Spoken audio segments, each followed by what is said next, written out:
అయినటువంటి దేవుణ్ణి ఆత్మతోనూ సత్యముతోనూ సకాలంలో ఆరాధించడానికి చేరువచ్చిన ప్రియులైన పరిశుద్ధులైనటువంటి వారందరికీ ప్రభు అయిన యేసుక్రీస్తు వారి నామములో మీకు శుభాలు వందనాలు తెలియజేస్తున్నాను.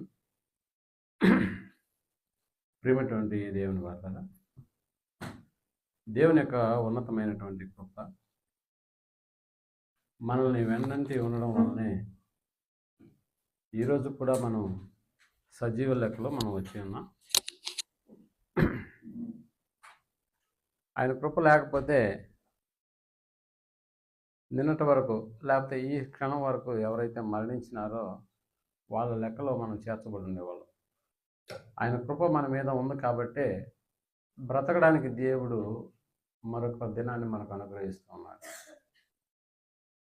అందులో దైవ కార్యక్రమాల నిమిత్తం ఆత్మీయ సంపదను మన సొంతం చేసుకోవడానికి ఎన్నో సంగతులు, ఆత్మ సంబంధమైనటువంటి విధానాలు మన కొరకు దేవుడు రాసి ఉంచాడు. అందులో భాగంగా ఒక అంశాన్ని కూర్చున్నటువంటి అవగాహన మనం కలిగి ఉండే రీతిలో ఈ దినం కూడా ఆలోచించడానికి, కలిసి అధ్యయనం చేయడానికి ఏర్పాటు చేయబడినటువంటి దైవాంశము దేవుని దీవెనలు ఒక కుటుంబానికి ఎలా వస్తాయి.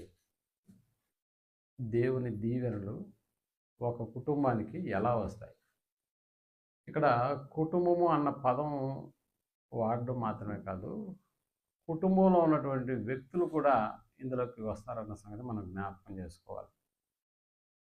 నిజంగా దేవుని దీవెనలు అనేటటువంటివి వ్యక్తిగతంగా వ్యక్తికి అవసరమై ఉంటాయి.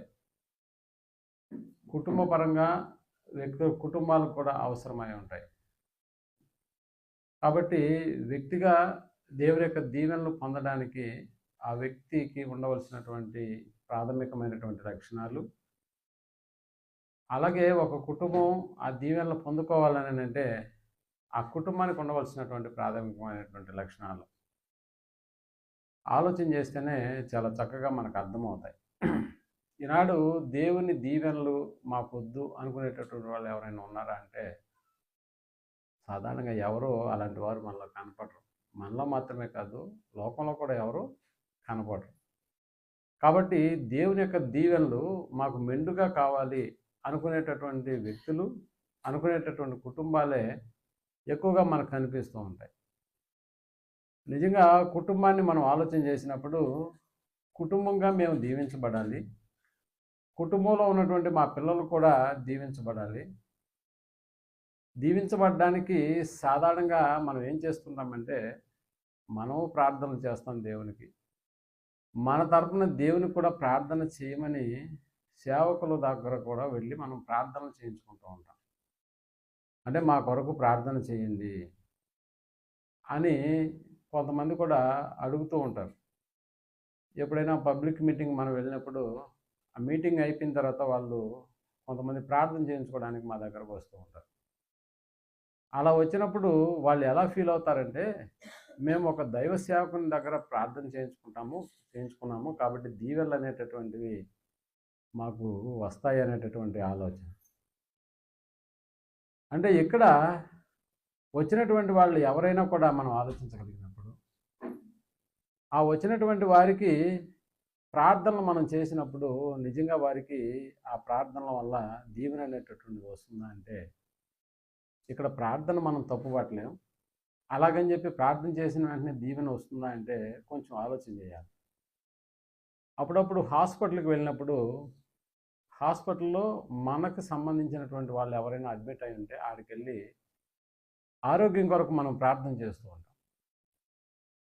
పక్కన ఉన్నటువంటి మరొక పేషెంట్ తాలూకు సంబంధించిన అటెండర్లు అది చూసినప్పుడు, ఓహో పాస్టర్ గారు వచ్చినారు, వాళ్ళు చర్చికి వెళ్ళే వాళ్ళేమో, అందువల్ల వాళ్ళ గురించి ప్రార్థన చేస్తున్నాడు కాబట్టి ఆ ప్రార్థన అయిన తర్వాత అతని యొక్క అనారోగ్య పరిస్థితి, ఆరోగ్యం బాగా మెరుగుపడుతుంది. ఇలాంటిదే మా కుటుంబంలో ఇదిగో ఇప్పుడు బెడ్ మీద ఉన్నటువంటి ఇతనికి కూడా జరిగితే బాగుండు అని అక్కడ ప్రార్థన చేస్తున్న దైవసేవకుని దగ్గరకు వచ్చి ఇదిగో మా పేషెంట్కి కూడా ప్రార్థన చేయండి అని అడుగుతూ ఉంటాడు. నిజానికి అక్కడ నేను చేయను, నేను ఎందుకు చేయాలి అనేటటువంటి ప్రస్తావన అయితే రాదు. కానీ మరలా వెంటనే ఆ బెడ్ దగ్గరికి వెళ్ళి ఆ పేషెంట్కి కూడా దైవ సేవకుడు ప్రార్థన చేసి వస్తున్నారు. అలా ప్రార్థన చేసినప్పుడు నిజంగా ఆయనకు ఒకవేళ అనారోగ్యం ఉండుంటే ఆరోగ్యవంతుడు అయిపోతాడా? అలాగని చెప్పి చేసిన ప్రార్థన ఒకవేళ చేయకూడదని అని అంటామా? అంటే ఒక ప్రార్థన వల్ల ఒక వ్యక్తికి దీవెన అనేటటువంటిది రావాలి. అతను కోరుకున్నది యావత్తు కూడా అతనికి జరిగే విధంగా మరెవరైనా ప్రార్థన చేస్తే ఆ ప్రార్థన ద్వారా వాళ్ళకి దీవెనలు అనేటటువంటివి వస్తాయా అనేటటువంటి విషయాన్ని మనం ఆలోచన చేయాలి. నిజంగా మా కొరకు ప్రార్థన చేస్తే మాకు మేలు జరుగుతుందని వాళ్ళు భావిస్తూ ఉంటారు. మా కొరకు ప్రార్థన చేస్తే మాకు మేలు జరుగుతుంది. నిజానికి వాళ్ళకి దేవునికి ఎలాంటి సంబంధం ఉండదు. అంటే మనం సేవించేటటువంటి దేవునికి మన దగ్గర ప్రార్థన చేయించుకునేటటువంటి వాళ్ళకి ఎలాంటి సంబంధం ఉండదు. వాళ్ళ దేవతలు వేరుగా ఉంటారు, వాళ్ళ దేవుళ్ళు వేరుగా ఉంటారు. అయినా సందర్భం వచ్చింది కాబట్టి, ఎందుకంటే వాళ్ళ దేవుళ్ళకి సంబంధించినటువంటి పూజారులు ఎవరు కూడా ఒక హాస్పిటల్కి వెళ్ళి వాళ్ళ తరపున అర్చనలు లేకపోతే అక్కడే ఆ దైవ కార్యక్రమానికి సంబంధించి వాళ్ళని ఏమైనా ఇన్వాల్వ్ చేస్తారంటే అలాంటివి జరగదు. అలా చేసేటటువంటి వాళ్ళు ఎవరంటే క్రైస్తవ సమాజంలో ఉన్నటువంటి సేవకులు మాత్రమే. సో ఇక్కడ ఇలా కాకుండా మనం అంటే నిజానికి కొంతమంది ఆరాధనకు రాకపోయినా లేకపోతే దైవ కార్యక్రమాల్లో పాల్గొనకపోయినా కూడా ఇదిగో మీరు ఎలాగో చర్చికి వెళ్తున్నారు కాబట్టి దైవ సేవకునికి మా కుటుంబ పరిస్థితులను వివరించి మా కొరకు ప్రార్థన చేయమని చెప్పండి, ఈ కానుక కూడా తీసుకెళ్ళి ఆయనకి ఇవ్వండి, మా పేర్లు చెప్పండి, మా కొరకు ప్రార్థన చేయించండి అని కూడా కొంతమంది పురమాయిస్తూ ఉంటారు. అంటే అలా కానుకిచ్చినటువంటి వాళ్ళు ఎలా ఫీల్ అవుతారని అంటే అంటే మేము ప్రార్థన చేయించుకోవడానికి ఇష్టపడ్డాము, అంత మాత్రమే కాదు కొంత కానుకను కూడా దైవ సేవకునికి మేము సమర్పించాము కాబట్టి ఆయన మా గురించి ప్రార్థన చేస్తుంటాడు, మాకు మేలు జరుగుతుంది, మాకు దేవుని దీవెన అనేటటువంటిది వస్తుంది అనేటటువంటి ఆలోచన వాళ్ళని ఏం చేస్తుందని అంటే కొంచెం ఆలోచింపజేసే విధంగా అలా తయారు చేస్తుంది. సో నిజంగా మన ప్రార్థనలు అనేటటువంటివి ఇతరులకు ఉపయోగపడతాయా అంటే అంటే ప్రార్థనలో ఇక్కడ తప్పే ఉండదు, కానీ ఆ దీవెనలు ప్రార్థనల ద్వారా ఆ కుటుంబాలకు వెళ్తాయా అని మనకు తెలుసు. ఎవరైనా అనారోగ్యంతో దూరంగా ఉన్నప్పుడు కూడా ఇక్కడికి వచ్చి మన మధ్యలో వాళ్ళ గురించి ప్రార్థన చేయమని మనల్ని అడుగుతూ ఉంటారు. ఇదిగో మీ ప్రార్థనలో మమ్మల్ని జ్ఞాపకం చేసుకోండి అని అంటుంటారు. ఒకవేళ మనం జ్ఞాపకం చేసుకున్నంత మాత్రాన వాళ్ళ గురించి మనం చెప్పినంత మాత్రాన వాళ్ళు కోరుకున్నటువంటిది మన ప్రార్థన ద్వారా దేవుడు వారికి దయచేస్తాడా? ఆ దీవెన అనేటటువంటిది మనం చేస్తున్నటువంటి ప్రార్థనల ద్వారా వాళ్ళకి వెళుతుందా అనేటటువంటి విషయాన్ని మనం ఆలోచన చేయాలి. అందుకని నిజానికి దేవుణ్ణి విడిచి దూరంగా ఉన్నప్పుడు దేవుని దీవెన అనేటటువంటిది ఎవరికి రాదన్న సంగతి మనం జ్ఞాపకం చేసుకోవాలి. అంటే ఈనాడు మనం ఏదో ఒక కుటుంబాన్ని గురించి మనం ప్రార్థన చేస్తాం, మనం ప్రార్థన చేస్తాం కాబట్టి దీవెనలు ఆ కుటుంబం వెంట పరిగెస్తాయంటే కాదు, అలా జరగదు ఎప్పటికీ. మరి ఎలా జరుగుతుంది అన్న సంగతిని మనం జ్ఞాపకం చేసుకున్నప్పుడు మనం ఏ మార్గంలో వెళితే దీవించబడతామో అన్న విషయాన్ని మనం చాలా జాగ్రత్తగా ఆలోచన చేయాలి. ఏ మార్గంలో వెళితే దేవుని దీవెన అనేటటువంటిది మనకు కానీ మన కుటుంబాలకు కానీ అది అందించబడుతుందో అన్న సంగతి మనం జ్ఞాపకం చేసుకోవాలి. నిజంగా దీవెనలకు బదులుగా మనకు కనిపిస్తున్నటువంటి పదం శాపాలు అన్న సంగతి మనకు తెలుసు. అంటే శాపగ్రస్తులు లేకపోతే దీవించబడేటటువంటి వాళ్ళు అన్న పదం. నిజంగా ప్రజలు ఎప్పుడయ్యా శాపగ్రస్తులుగా అవుతారు అని అంటే, ఎప్పుడు శాపగ్రస్తులు అవుతారు అని అంటే దేవునికి అనుకూలమైనటువంటి కార్యక్రమాలు జరిగించకుండా ఉన్నప్పుడు దేవుని దీవెనలకు బదులు దేవుని శాపాలు అనేటటువంటివి ఆ కుటుంబాలను వెంటాడుతూ ఉంటాయి. మనకు తెలుసు కదా, దేవుడు మోషే ద్వారా ధర్మశాస్త్రాన్ని ఇశ్రాయేలుకు అందించినటువంటి దినాల్లో దాన్ని గైకొనినటువంటి వారు దీవించబడతారు, దాన్ని గైకొననటువంటి వాళ్లకు శాపాలు వస్తాయి అనేటటువంటి విషయాన్ని దేవుడు చాలా చక్కగా రాసి. అందుకనే దేవుని మాటలను మనం ఆలోచన చేసేటప్పుడు ఆ దీవెనలు అనేటటువంటివి వస్తే ఆ దీవెనల యొక్క ఫలితం ఎలాగుంటుందో అన్న సంగతిని మనం గ్రహించినప్పుడు, అంటే ఎవరైతే దేవుడిచ్చినటువంటి ధర్మశాస్త్రాన్ని అనుసరించి నడుచుకుంటారో అన్న సంగతిని మనం గ్రహించినప్పుడు ఆ దీవెనలు అనేటటువంటివి, అంటే పాత నిబంధన గ్రంథాలు ఇక్కడ దీవెన అనేటటువంటి ఈ మాట వెనుకాల ఉన్నటువంటి ఆంతర్యాన్ని మనం గ్రహించినప్పుడు పాత నిబంధన గ్రంథంలో దీవెన అంటే దీవించబడ్డం. దీవించబడ్డం అంటే అప్పుడప్పుడు మనం కూడా వివాహం జరిగించినటువంటి యవ్వనస్తులైనటువంటి పెళ్లి కుమార్తె పెళ్లి కుమారుడు కూడా మన దగ్గరకు వచ్చి మన దీవెనలు పొందడానికి మన కాళ్ళు వాళ్ళు మొక్కినప్పుడు మనం కూడా దీవిస్తూ ఉంటాం. ఎలాంటి మాట దీవిస్తాము? నిండు నూరేళ్ళు పిల్ల పాపలతో సుఖ సంతోషాలతో మీరు వర్ధిల్లండి అన్న పదాన్ని మనం వాడతాం. కొన్ని ఒకవేళ ఈ పదం అన్నాం కాబట్టి అవి ఆ జీవితాలకు లేకపోతే ఆ కుటుంబాలకు అవి వర్తిస్తాయా? అలాగనే జరుగుతుందా? నువ్వు దీవించినంత మాత్రాన అలాగే జరుగుతుందా? అలాగే జరుగుతుందా అంటే అలా జరుగుతుందో లేదో కూడా మనకు తెలియదు. కానీ మొత్తానికి ఈ దీవెన వెనుకాల ఉన్నటువంటి ఈ అష్ట ఐశ్వర్యాలు, భౌతిక సంబంధమైనటువంటి సంపదలు పాత నిబంధన గ్రంథంలో చాలా చక్కగా మనకు కనిపిస్తాయి.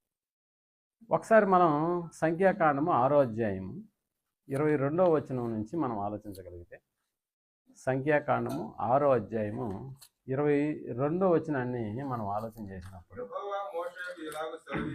యెహోవా మోషేకు ఇలాగు సెలవిచ్చెను, నీవు అహరోనుతోను అతని కుమారులతోను ఇలాగు చెప్పాలి అన్నాడు. మోషే ఎవరితో చెప్పమంటున్నాడు? అహరోనుతోను అతని కుమారులతోను ఇలాగు చెప్పు. అదిగో మీరు ఇశ్రాయేలీలను ఇలాగు దీవించాలి అన్నాడు. అంటే ఎవరు దీవించాలి? అహరోను అతని కుమారులు. ఇక్కడ అహరోను అతని కుమారులను మాత్రం ఎందుకు దీవించమని చెప్తున్నాడు? వాళ్ళు యాజక ధర్మాన్ని జరిగించడానికి వాళ్ళు ఎంపిక చేయబడ్డారు. కాబట్టి మీరు ఇశ్రాయేళ్ల దగ్గరికి వెళ్ళి వాళ్ళను ఇలాగ దీవించాలి అంటే వాళ్ళు దీవిస్తే దేవుడు ఆ దీవెల్లో ఆ కుటుంబాలకు అనుసంధానం చేస్తాడు. అందుకనే వాళ్ళని వెళ్ళి ఇలాగ దీవించమని చెప్తున్నాడు. ఎలా దీవించమంటున్నాడు? అదిగో యెహోవా నిన్ను ఆశీర్వదించి ఇది దీవెనే కదా, ఇది దీవెనే అంటే అలా చెప్పాలి. ఇశ్రాయేల్ దగ్గరికి వెళ్ళి అలా చెప్పాలి, అలా దీవించండి వాళ్ళని అన్నాడు. యెహోవా నిన్ను ఆశీర్వదించి నిన్ను కాపాడును గాక, యెహోవా నీకు అదిగో తన సన్నిధిని ప్రకాశింపజేసి నిన్ను కరుణించునుగా. అంటే దీవెనలు చూడండి ఎలా దీవించమంటున్నాడు. నిన్ను కరుణించునుగాక, యెహోవా నీ మీద తన సన్నిధి కాంతి ఉదయింపజేసి నీకు సమాధానము కలుగజేయునుగాక. అట్లు వారు ఇశ్రాయేలీల మీద నా నామమును ఉచ్చరించుట వలన అదిగో నేను కూడా వారిని ఏం చేస్తాను? ఆశీర్వదిస్తాను. నేను కూడా వాళ్ళని ఆశీర్వదిస్తాను అన్న పదం. అంటే దేవుని చేత ఎంపిక చేయబడినటువంటి అహరోను అతని కుమారులు ఇశ్రాయేళ్ల సమాజంలోకి వెళ్ళి వాళ్ళు ఏం చేయమన్నారంటే అంటే వీళ్ళు వెళ్ళి ఎవరినైతే దీవించునుగాక అన్న పదాలతో ఈ పదాలన్నిటినీ పలకతారో దేవుడు వాటి వెనకాల ఆ దీవెనలన్నీ ఆ కుటుంబాలకు దయచేస్తాడు. ఇది అర్థమవుతుంది. సో ఇలా దయచేసినప్పుడు అంటే ఆ కుటుంబాలకు దేవుని దీవెన వెళ్ళినప్పుడు ఆ దీవెన ఫలితం అనేటటువంటిది ఎలా ఉండదు. ఊరికే దీవించునుగాక అంటే ఓకే, ఇంకా వెళ్ళిపోతే సరిపోతుందా? మరి ఆ దీవెనలు అనేటటువంటి ఆ కుటుంబాలకు వస్తాయా లేదా అన్న సంగతిని మనం గ్రహించాలి. ఇప్పుడు వివాహమైనటువంటి వాళ్ళ విషయంలో నిండు నూరేళ్ళు. ఇప్పుడు మీరు మన పెహల్గామ్ అనేటటువంటి ఆ గ్రామంలో కొత్తగా పెళ్ళి ఎన్ని రోజులు అయినప్పటికీ 6 రోజుల వారం ఏమై ఉంటుంది. నిజంగా వాళ్ళ వివాహం అయిన తర్వాత వాళ్ళ పెద్దల ఆశీర్వాదం తీసుకుంటారు కదా ఆ రోజు. ఆ పెద్దలు కూడా ఏమని దీవించి ఆశీర్వదించుంటారు వాళ్ళని. మరి 6 రోజుల తర్వాత మరి ఏమైంది? ఆ దీవెనలు ఏమైపోయాయి? ఆ దీవెనలు ఏమైపోయినాయి? నిజంగా టెర్రరిస్టుల రూపంలో ఆ భర్తను కాల్చేసిన తర్వాత 6 రోజులు కాపురం చేసినటువంటి ఆ బిడ్డ యొక్క కన్నీటి వివరాలు మనం ఆలోచన చేసినప్పుడు ఆ పెద్దల కాళ్ళకు వాళ్ళు దండం పెట్టినప్పుడు ఆ పెద్దల దీవెనలు నిజంగా ఆ కుటుంబాలకు వర్తించాయా లేదా అన్న సంగతిని మనం ఆలోచన చేసినప్పుడు నువ్వు దీవించినంత మాత్రాన ఆ కుటుంబానికి ఆ దీవెన అనేటటువంటిది పోదు, చేరదు. ఒకవేళ చేరితే ఎలాగుంటుందంటే ఆ పెహల్గాంలో ఆ యవనస్తులైనటువంటి బిడ్డలు తప్పించబడతారు. అంటే ఆ పెద్దల యొక్క ఆశీర్వాదం ఆ కుటుంబం మీద పనిచేయాలి అని అంటే అందులో జరుగుతున్నటువంటి ఆ ప్రమాదం నుంచి వాళ్ళు తప్పించబడతారు. తప్పించబడితే వాళ్ళ దీవెన వాళ్ళ మీదకి వచ్చినట్టే. సో ఇప్పుడు ఇక్కడ దేవుడు కూడా ఇశ్రాయేలు యొక్క కుటుంబాలను దీవించమని అహరోను అతని కుమారులకు ఆజ్ఞాపించినప్పుడు అలా వాళ్ళు దీవిస్తూ వెళ్ళినప్పుడు ఆ దీవెన అనేటటువంటిది దేవుడు వాళ్ళకి కలగజేస్తే ఆ కుటుంబాల యొక్క పరిస్థితి ఎలా ఉంటుందో అన్న సంగతిని ఒకసారి మళ్ళీ ద్వితీయోపదేశకాండము 28వ అధ్యాయం ద్వితీయోపదేశకాండము 28వ అధ్యాయంలోకి మనం వెళ్ళి ఆలోచన చేసినప్పుడు అది ఎలా వాళ్ళ కుటుంబానికి ఆ దీవెన అనేటటువంటిది వస్తుందో అన్న సంగతి 3వ వచనంలో మనం ఆలోచించగలిగితే అదిగో నీవు పట్టణములో దీవించబడదు అన్నాడు. నీవు పట్టణములో దీవించబడదు అంటే దీవెన అనేటటువంటిది అహరోను కుమారులు వాళ్ళు వచ్చి వాళ్ళ కుటుంబాలను దీవించినప్పుడు ఆ దీవెన పొందినటువంటి ఆ కుటుంబాలు పట్టణంలో ఉన్నారనుకో. ఇప్పుడు పట్టణంలో కూడా వాళ్ళు ఎలా ఉంటారు? దీవింపబడతారు. ఇప్పుడు వాళ్ళు పొలంలో వ్యవసాయం చేసుకునేటటువంటి వాళ్ళైతే పొలంలో వాళ్ళు ఏం చేయబడతారు? దీవించబడతారు. నీ గర్భఫలము, నీ భూఫలము, నీ పశువుల మందలు, నీ దుక్కిటెద్దులు, నీ గొర్రె మేకల మందలు ఏమవుతాయి? దీవింపబడ. ఇక్కడ దీవెన వెనకాల ఏమొస్తుందో చెప్పండి. పట్టణంలో దీవించబడతామంటే ఈ దీవెన అనేటటువంటిది ఎలా వస్తుందో ఒక కుటుంబానికి? పట్టణంలో వాళ్ళు జీవిస్తున్నప్పుడు పట్టణంలో ఈ కుటుంబం దీవించబడ్డం అనేటటువంటి విధానము ఎలా ఉంటుందో అన్న సంగతి ఇంకా చూద్దాం. 5వ వచనంలో నీ గంపయు అన్నాడు. నీ గంపయు, నీ పిండి పిసుకు, నీ తొట్టియు దీవించబడును. నీవు లోపలికి వచ్చినప్పుడు దీవించబడతావు, వెలుపలికి వెళ్ళినప్పుడు కూడా దీవించబడతావు. నీ మీద పడే నీ శత్రువులను ఈ దీవెన ఎలా వస్తుందో మీరు కానీ నీ ఎదుట పడే నీ శత్రువులు అదేనా? నీ ఎదుట పడే నీ మీద పడే నీ శత్రువులను ఇప్పుడు మీరు పహల్గాంలో జరిగినటువంటి ఆ కాన్సెప్ట్లో మీరు అర్థం చేసుకోండి. ఒకసారి ఆ యవనస్తుడైనటువంటి నూతనంగా వివాహం చేయమని 6 దినములైన పెళ్లి కొడుకు తల దగ్గర పాయింట్ బ్లాక్ మిషన్ గన్ పెట్టున్నప్పుడు ఒకవేళ దేవుని దీవెనే ఆ వ్యక్తి మీద ప్రసారం చేసి అలా ప్రచురించినప్పుడు ఇప్పుడు వీళ్ళిద్దరిలో ఎవరు చూస్తారో చెప్పండి. శత్రువు ఇంకొకటి ఎక్కడి నుంచో పెట్టుంటాడు అంతేనా?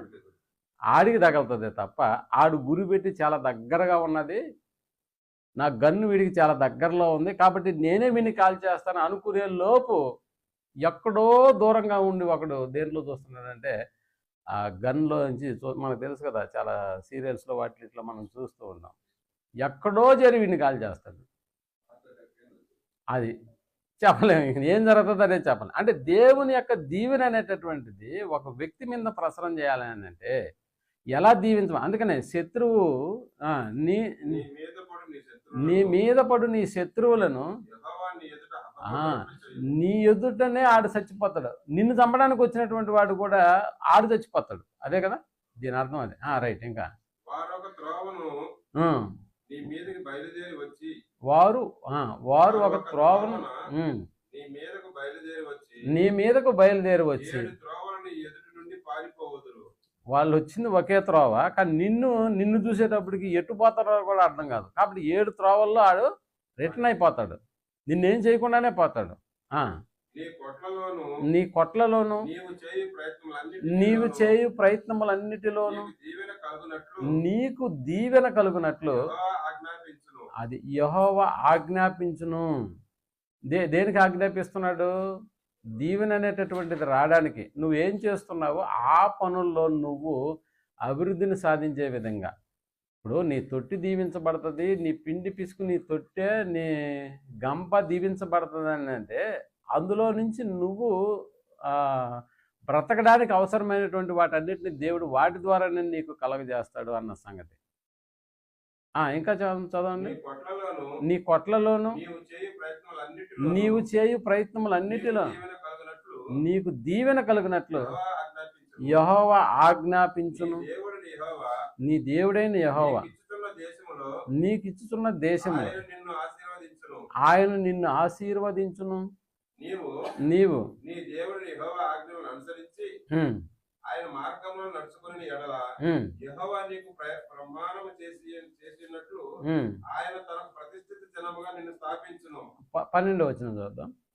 యెహోవా నీ దేశం మీద వర్షము యెహోవా నీ దేశము మీద వర్షము దాని కాలమందు కురిపించుటకును, దాని కాలమందు కురిపించుటకును, నీవు చేయు కార్యమంతటిని ఆశీర్వదించుటకును ఆ ఆకాశమును ఆ తన మంచి ధన నిధిని తెరుచును. ఆకాశమును తన మంచి ధననిధిని తెరుచును. నీవు అనేక జనములకు అర్పించదవు. నువ్వేం చేస్తావంట? అనేక జనములకు అర్పిస్తావు. అనేక జనములు అంటే దేవుడు ఆశీర్వదిస్తే ఎలాగుంటాడు అంటే అనేక జనములకు అతను ఏం చేస్తాడు? అర్పించదవు అప్పిస్తావు కానీ అప్పు చేయవు. కానీ అప్పు చేయవు. అప్పు చేసే పరిస్థితి దేవుని దీవెన వెంటాడినటువంటి పరిస్థితులు కాదు. దేవుని యొక్క దీవెన నీ మీదకు వస్తే నీ పరిస్థితి ఎలాగుంటుందో ఒకసారి చూడు. నువ్వు అనేకులకు అప్పిస్తావు కానీ నువ్వు అప్పు చేయవు. నేడు నేను మీకు ఆజ్ఞాపించే మాటలన్నిటిలో నేడు నేను నీకు ఆజ్ఞాపించే మాటలన్నిటిలో ఉమ్, దేని విషయములను ఉమ్, కుడికి గాని ఎడమకు గాని తొలగి ఉమ్, అన్యుల దేవతలను అనుసరింపకయు ఉమ్. వాటిని పూజింపకై ఉన్న ఎడల రైట్. ఇక్కడ మనం ఆలోచన చేసినప్పుడు ఒక దీవెన అనేటటువంటిది ఒక వ్యక్తికి కావచ్చు, ఒక కుటుంబానికి కావచ్చు, దేవుని యొద్ద నుండి వస్తే ఆ వచ్చినటువంటి దీవెన ఎలాగుండదంటే ఆ దీవెన వల్ల మనకు నష్టం అనేటటువంటిది జరగదు. అందుకని ఎలా ఆశీర్వదించబడతావు, ఎలా దీవించబడతావు అని అంటే నీ గంప, నీ తొట్టె ఇవన్నీ కూడా నీకు వ్యతిరేకంగా అక్కడ అవి చేయలేవు. ఏ కార్యక్రమం శత్రువు ఒకవేళ నీ ముందుకు వచ్చినా ఆడు చచ్చిపోవాల్సిందే తప్ప నీకేం కాదు. ఒకవేళ నిన్ను ఎదిరించడానికి కొంతమంది శత్రువులు ఒకే ద్వారం గుండా ఒకే త్రోవ గుండా వస్తే వాళ్ళు పారిపోయేటటువంటి పద్ధతులు కూడా 7 మార్గాల నుంచి వాళ్ళు వెళ్ళిపోతారు. అంటే దీవెన అనేటటువంటిది. ఇప్పుడు ఇలాంటి దీవెన ఏ మనుషుడైనా నాకు ఇలాంటిది వద్దు, నేను శత్రువు చేతిలోనే చచ్చిపోవాలి, నా నా తొట్టి నా తొట్టె లేకపోతే నా గంప నన్నేమి సాగబడలేదు, లేకపోతే నాకు అసలు బేలు చేయాల్సినటువంటి అవసరం లేదు అనుకునే వాళ్ళు లోకంలో ప్రపంచమంతట్లో ఎవరైనా ఇలాంటి మనుషులు మనకు కనిపిస్తారా అంటే ఎవరు కనపడరు. అంటే చాలామంది మనకు తెలుసు మన ప్రార్థనలు ఎందుకు చేయించుకుంటున్నాము అని అంటే ఎందుకు చేర్చుకున్నామంటే ఆ ప్రార్థనల ద్వారా మనకి దీవెన దేవుని యొక్క ఆశీర్వాదాలు అనేటటువంటివి మనకు సంభవిస్తాయి. కాబట్టి దేవుని చేత హెచ్చించబడేటటువంటి ఆ విధానం ఉందే, ప్రార్థన చేయించుకుంటే వస్తుందా?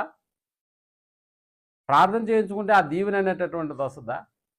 లేకపోతే ఆయన 2 చేతులు ఎత్తి వాళ్ళని దీవించేస్తే ఆ దీవెన అనేటటువంటిది వస్తుందా? మన ఈ మధ్య ఒక పెళ్ళికి వెళ్ళినప్పుడు మా బంధువుల పెళ్ళికి ఆ పెళ్ళిలో ఒక ఆయన ఫోటోలు తీస్తున్నటువంటి ఫోటోగ్రాఫరు అతన్ని ఇంకా పంపించేయండి పక్కకి, వేరే వాళ్ళు ఫోటోలు దిగాలి అంటున్నప్పుడు ఆ వ్యక్తి కదలలేదు. పొడవాటి గడ్డం పెంచుకున్నాడు, వయసు చాలా ఉంది. అక్కడికి వెళ్ళి నూతన వధూవరులతో ఒక ఫోటో దిగి ఆ నుంచి కథలు రావట్లేదు. ఏంటంటే వాళ్ళిద్దరికీ అక్కడ బోధిస్తున్నాడు ఎలా బ్రతకాలి, ఎలా బ్రతకూడదు అనేటటువంటి విషయాలను బోధించి ఆయన ఆశీర్వదిస్తున్నాడు వాళ్ళు. దీనికి ఒక 15 నిమిషాలు టైం పట్టింది. 15 నిమిషాలు ఎన్ని ఫోటోలు దిగొచ్చేతను? అందుకని ఆయన కోపడుతున్నప్పుడు కూడా అతను కదిలి రావట్లేదు పక్కకి. ఆ 15 నిమిషాల తర్వాత కదిలి వచ్చినప్పుడు చెప్తున్నాడు, ఈ టైంలో కాకపోతే మరి ఏ టైంలో వాళ్ళు వినరు, అందుకని నేను ఎక్కువ వాళ్ళకి చెప్పడం జరిగింది. సరే చెప్పావు, దీవించావు, మరి వాళ్ళ జీవితాలు అలా కొనసాగుతాయా? కొనసాగుతాయి అనేటటువంటి విధంగానే మనం దీవించడం అనేటటువంటి కార్యక్రమం మనం చేస్తూ ఉంటాము. మరి అది వాళ్ళకి ఆ జీవితంలో వాళ్ళకి అది అప్లై అవ్వాలని అంటే వాళ్ళు చేయవలసినటువంటి కార్యక్రమాలు చాలా ఉంటాయి. అందువల్ల ఎంతమందికి మనం ప్రార్థనలు చేసినా కూడా, ఎంతమందిని గురించి మన కుటుంబ ప్రార్థనలో మనం జ్ఞాపకం చేసుకున్నా కూడా, వ్యక్తిగతమైనటువంటి వారి యొక్క భౌతిక సంబంధమైన పరిస్థితులు కావచ్చు, లేకపోతే ఆరోగ్య సంబంధమైనటువంటి పరిస్థితులు కావచ్చు, ఎలాంటి వాటిని అంటే ఇతరుల పక్షాన మనం చేస్తున్నటువంటి విజ్ఞాపనలు అవి వాళ్ళకి ఏ మేర ఉపయోగపడతాయి, ఏ మేర ఆ ఆశీర్వాదాలు లేకపోతే ఆ దీవెనలు అనేటటువంటివి ఆ కుటుంబాలకు లేకపోతే ఆ వ్యక్తులకు ఎలా వాళ్ళకి వెళ్తాయి, ఎలా వాళ్ళకి చేరతాయి? మనమైతే ప్రార్థన చేయడంలో ఎక్కడా కూడా మనం ఏం అనుమానించం. వాళ్ళ కొరకు మనం మనస్ఫూర్తిగా ప్రార్థన చేస్తాం. అలా చేసినటువంటి ఈ ప్రార్థన వాళ్ళ జీవితాల్లో ఎంతవరకు మెరుగు చేస్తుంది, ఎంతవరకు ఆ దీవెనలు అనేటటువంటిది తీసుకెళ్తుంది? సో మేము కానుక ఇచ్చాము, మరి దైవ సేవకుని చేత మేము ప్రార్థన చేసుకుంటామంటే దానివల్ల దీవెన అనేటటువంటిది వచ్చేస్తుందా, లేకపోతే ఆశీర్వాదాలు అనేటటువంటి వాళ్ళ కుటుంబాలకు చేరిపోతాయా అని అంటే అలా కాదనమాట. సో ఎలా ఎలా చేస్తే ఆ కుటుంబాలు అంటే ప్రార్థన చేయించుకున్నటువంటి కుటుంబాలు ఎలా ఉంటే ఎలా దీవించబడతారు అన్న సంగతిని గురించి దేవుడు చాలా స్పష్టంగా రాయించాడు. కాబట్టి ఈ విధానంలో ఎవరి కొరకైతే నువ్వు ప్రార్థన చేస్తుంటావో ఆ కుటుంబాలు ఎలా ఉంటే ఇవన్నీ అప్లై అవుతాయో అన్న సంగతిని మనం జ్ఞాపకం చేసుకున్నప్పుడు అదే 28వ అధ్యాయం ద్వితీయోపదేశకాండము 1వ వచనం 2వ వచనాన్ని మనం ఆలోచన చేస్తే, నీవు నీ దేవుడు యెహోవా మాట వినిన ఎడల బాగా శ్రద్ధగానుందా, అది నీవు నీ దేవుడైన యెహోవా మాట శ్రద్ధగానుందా, వినిన ఎడలానుందా, అదే శ్రద్ధగా నీ దేవుడిని యెహోవా మాట శ్రద్ధగా అది రైట్, శ్రద్ధగా విని అని ఉందా. ఇక్కడే మనం చాలా పొరపాట్లు చేస్తాం. అంటే దేవుడైనటువంటి యెహోవా మాట ఎలా వింటాం మనం? శ్రద్ధగా వింటామా, అశ్రద్ధగా వింటామా? బాగా చెప్పండి. అంటే ఇక్కడికి వచ్చాం కాబట్టి చల్లగా ఉంటుంది, శ్రద్ధగా వినడం అనే దాన్ని పక్కన పెట్టేస్తాం. ఆటోమేటిక్గా రాత్రి ఎక్కువ టైం మేలుకో ఉంటాం, ఎందుకంటే కొత్త కొత్త సినిమాలు శనివారమే వేస్తారు. అలాగని చెప్పి బైబిల్ చదివి చదివి చదివి చదివి కళ్ళెర్రంగా అయిపోయాయి కాబట్టి నేను లేటుగా పనుకున్నాను అన్న వాళ్ళు ఎవరైనా ఉంటారంటే లేదు. ఏదో ఒక మన కార్యక్రమాల్లో మనం నిమగ్నం అయిపోయి లేట్ నైట్గా పనుకుంటాం. ఆ ఎఫెక్ట్ దేని మీద పడుతుంది? తెల్లారి ఆరాధనలో వచ్చి కూర్చున్నప్పుడు ఆ ఎఫెక్ట్ పడుతుంది. అంటే మన కళ్ళు చూస్తూనే ఉంటాయి, మన చెవులు వింటూనే ఉంటాయి, బట్ గ్రహించడం అనేటటువంటిది జరగదు. ఇక్కడ గ్రహింపు గురించి మాట్లాడుతున్నాడు దేవుడు. అందుకని ఒక కుటుంబం దీవించబడాలంటే, ఒక కుటుంబం ఆశీర్వదించబడాలంటే ఆ కుటుంబం ఎలా ఉండాలన్న సంగతి నేను చెప్తున్నాడు. లేకపోతే ఒక వ్యక్తి ఎలా ఉంటే ఆ వ్యక్తికి కూడా ఈ దీవెనలు అనేటటువంటివి వస్తాయి అని చెబుతూ ఎలాంటి కార్యక్రమాల్లో వాళ్ళు నిమగ్నమైంటే వస్తాయి అని అంటున్నాడంటే, ఇదిగో యెహోవా మాట శ్రద్ధగా విని అన్నాడు. శ్రద్ధగా విని నేడు నేను నీకు ఆజ్ఞాపించుచున్నా ఆయన ఆజ్ఞలన్నిటినీ ఏం చేయాలంట? అనుసరించి నడుచుకుని ఎడల అన్నాడా. అంటే ఒకటి దేవుని యొక్క ఆజ్ఞలను అనుసరించి నడుచుకోవాలి. అలా అనుసరించి నడుచుకోవాలంటే ఆజ్ఞలు అనేటటువంటి వాటిని నీకు ఎవడైనా బోధించినప్పుడు ఆ బోధించేటటువంటి విధానంలో మనం ఎలా ఉండాలంటే శ్రద్ధగా వినాలి. శ్రద్ధగా విన్నప్పుడు ఆ ఆజ్ఞలను అనుసరించి నడుచుకొని ఎడల అది నీ దేవుడైన యెహోవా అది భూమి మీద ఉన్న సమస్త జనముల కంటే నిన్ను హెచ్చించును. అందుకనే నీవు నీ దేవుడైన యెహోవా మాట వినిన ఎడల, అదేనా 2వ వచనం? రైట్, 2వ వచనం. నీవు నీ దేవుడైన యెహోవా మాట వినిన ఎడల అది ఈ దీవెనలన్నీ నీ మీదికి వచ్చి నీకు ప్రాప్తిస్తావు అని ఏ దీవెనల గురించి చెప్పాడు? ఇప్పుడు మనం చదువుకున్నామే, నీ తొట్టె, నీ గంప, నీ శత్రువు, ఇవన్నీ. అంటే ఇవన్నీ ఆపోజిట్లో జరగాలని అంటే మన యొక్క జీవితాలు ఎలా ఉండాలని దేవుడు చెప్తున్నాడు. నా వాక్యము లేకపోతే నా మాట ఎలాగుండాలి? శ్రద్ధగా వినాలి. శ్రద్ధగా విన్నటువంటి దేవుని యొక్క ఆజ్ఞలను అనుసరించి నడుచుకోవాలి. అందుకనే 2వ వచనం, నీ దేవుడైన యెహోవా మాట వినిన ఎడల ఈ దీవెనలన్నీ నీ మీదకి వచ్చి నీకు ప్రాప్తించును అన్నాడు. అంటే దేవుని దీవెన ఒక వ్యక్తి మీద కానీ ఒక కుటుంబం మీద కానీ వచ్చి అతనికి ప్రాప్తించాలి అని అంటే ఆ కుటుంబం కావచ్చు, ఆ వ్యక్తి కావచ్చు, ఎలా ఉండాలని దేవుని యొక్క వాక్యం మనకు చెప్తుంది అని అంటే దేవుని యొక్క మాటలు శ్రద్ధగా వినాలి. అంటే ఒక కుటుంబం దీవించబడాలని అంటే దేవుని యొక్క మాట, యెహోవా మాట శ్రద్ధగా విని నేడు నేను ఆజ్ఞాపించినటువంటి వాటన్నిటినీ కూడా ఆ చొప్పున మనం నడుచుకోవాలి. అలా భూమి మీద వాళ్ళు గొప్పవాళ్ళు అవుతారు. ఇతర జనాలన్నిటికంటే కూడా వాళ్ళు గొప్పవాళ్ళు అవుతారు అన్న పదం మనకి ద్వితీయోపదేశకాండంలో ఉంది కదా. మీరు అనుకోవచ్చు, ఏమంటే పాత నిబంధన అనేటటువంటి గ్రంథంలో ద్వితీయోపదేశకాండం ఉంది, మరి పాత నిబంధన అనేటటువంటిది ఇది యేసుక్రీస్తునందు కొట్టివేయబడింది కదా, మరి అందులో ఉన్నటువంటి దీవెన అనేటటువంటిది ఇప్పుడున్నటువంటి మన జీవితాలకు ఎలా వర్తింపజేస్తుంది? కొట్టివేయబడినటువంటి దీవెన అనేటటువంటిది ఎలా మనకి వర్తింపజేస్తాం? ఎందుకంటే ఇది క్రొత్త నిబంధన కాదు కదా. అలాగని చెప్పి ఇక్కడున్న మేమందరం కూడా వ్యవసాయానికి సంబంధించిన వాళ్ళమా అంటే కాదు. అలాగని పట్టణంలో ఉన్నటువంటి వాళ్ళమా అలాగని కాదు. మనకి గంప లేదు, మనకి పిండి పిసికే తొట్టి కూడా లేదు. మరి మన దీవెన అనేటటువంటిది ఎలా మనకి ప్రాప్తిస్తుంది? ఒకవేళ ప్రాప్తించే ఏర్పాట్లు ఉంటే అది పాత నిబంధన గ్రంథంలో ఉన్నటువంటి ఇశ్రాయేలుకు చెప్పినటువంటి మాటే కదా అని ఒకవేళ మనం అనుకుంటే, మరి ఇక్కడ నిబంధన మారింది కదా. నిబంధన మారింది కదా.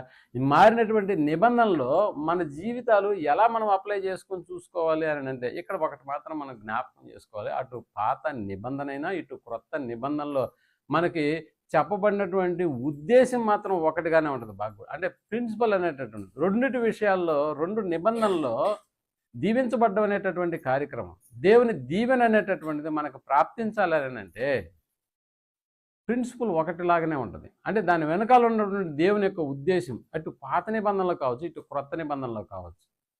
పరిస్థితులు వేరే ఉండొచ్చు, కానీ దీవెన అనేటటువంటిది మాత్రం క్రొత్త నిబంధన కింద ఉన్న మనకు కూడా అది ప్రాప్తించాలి అని అంటే ఒక్కసారి అందుకని నూతన నిబంధనలో మనకి ఇవ్వబడినటువంటి మరొక ఆజ్ఞను మనం ఆలోచించగలిగితే హెబ్రీలకు రాసిన పత్రిక 12వ అధ్యాయం 5వ వచనం.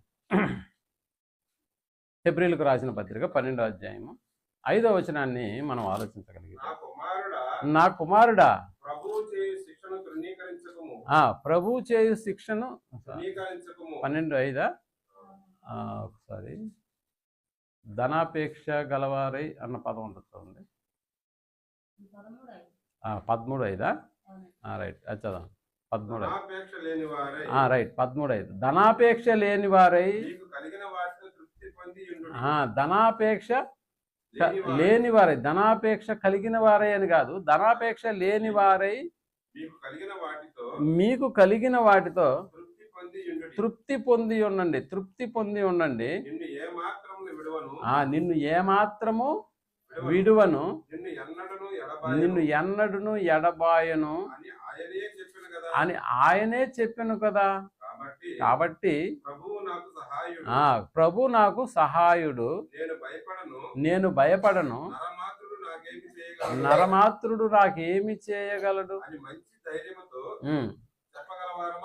అని మంచి ధైర్యంతో చెప్పగలవరమై ఉన్నామని అంటే దీని వెనకాల ఉన్నటువంటి అర్థాన్ని మనం ఆలోచన చేసినప్పుడు ఒక రకంగా చెప్పాలంటే దేవుడు మన పక్షమున ఉండగా మనకు విరోధి ఎవడు అన్న పదం మన క్రొత్త నిబంధనలో కూడా మనకు కనిపిస్తుంది.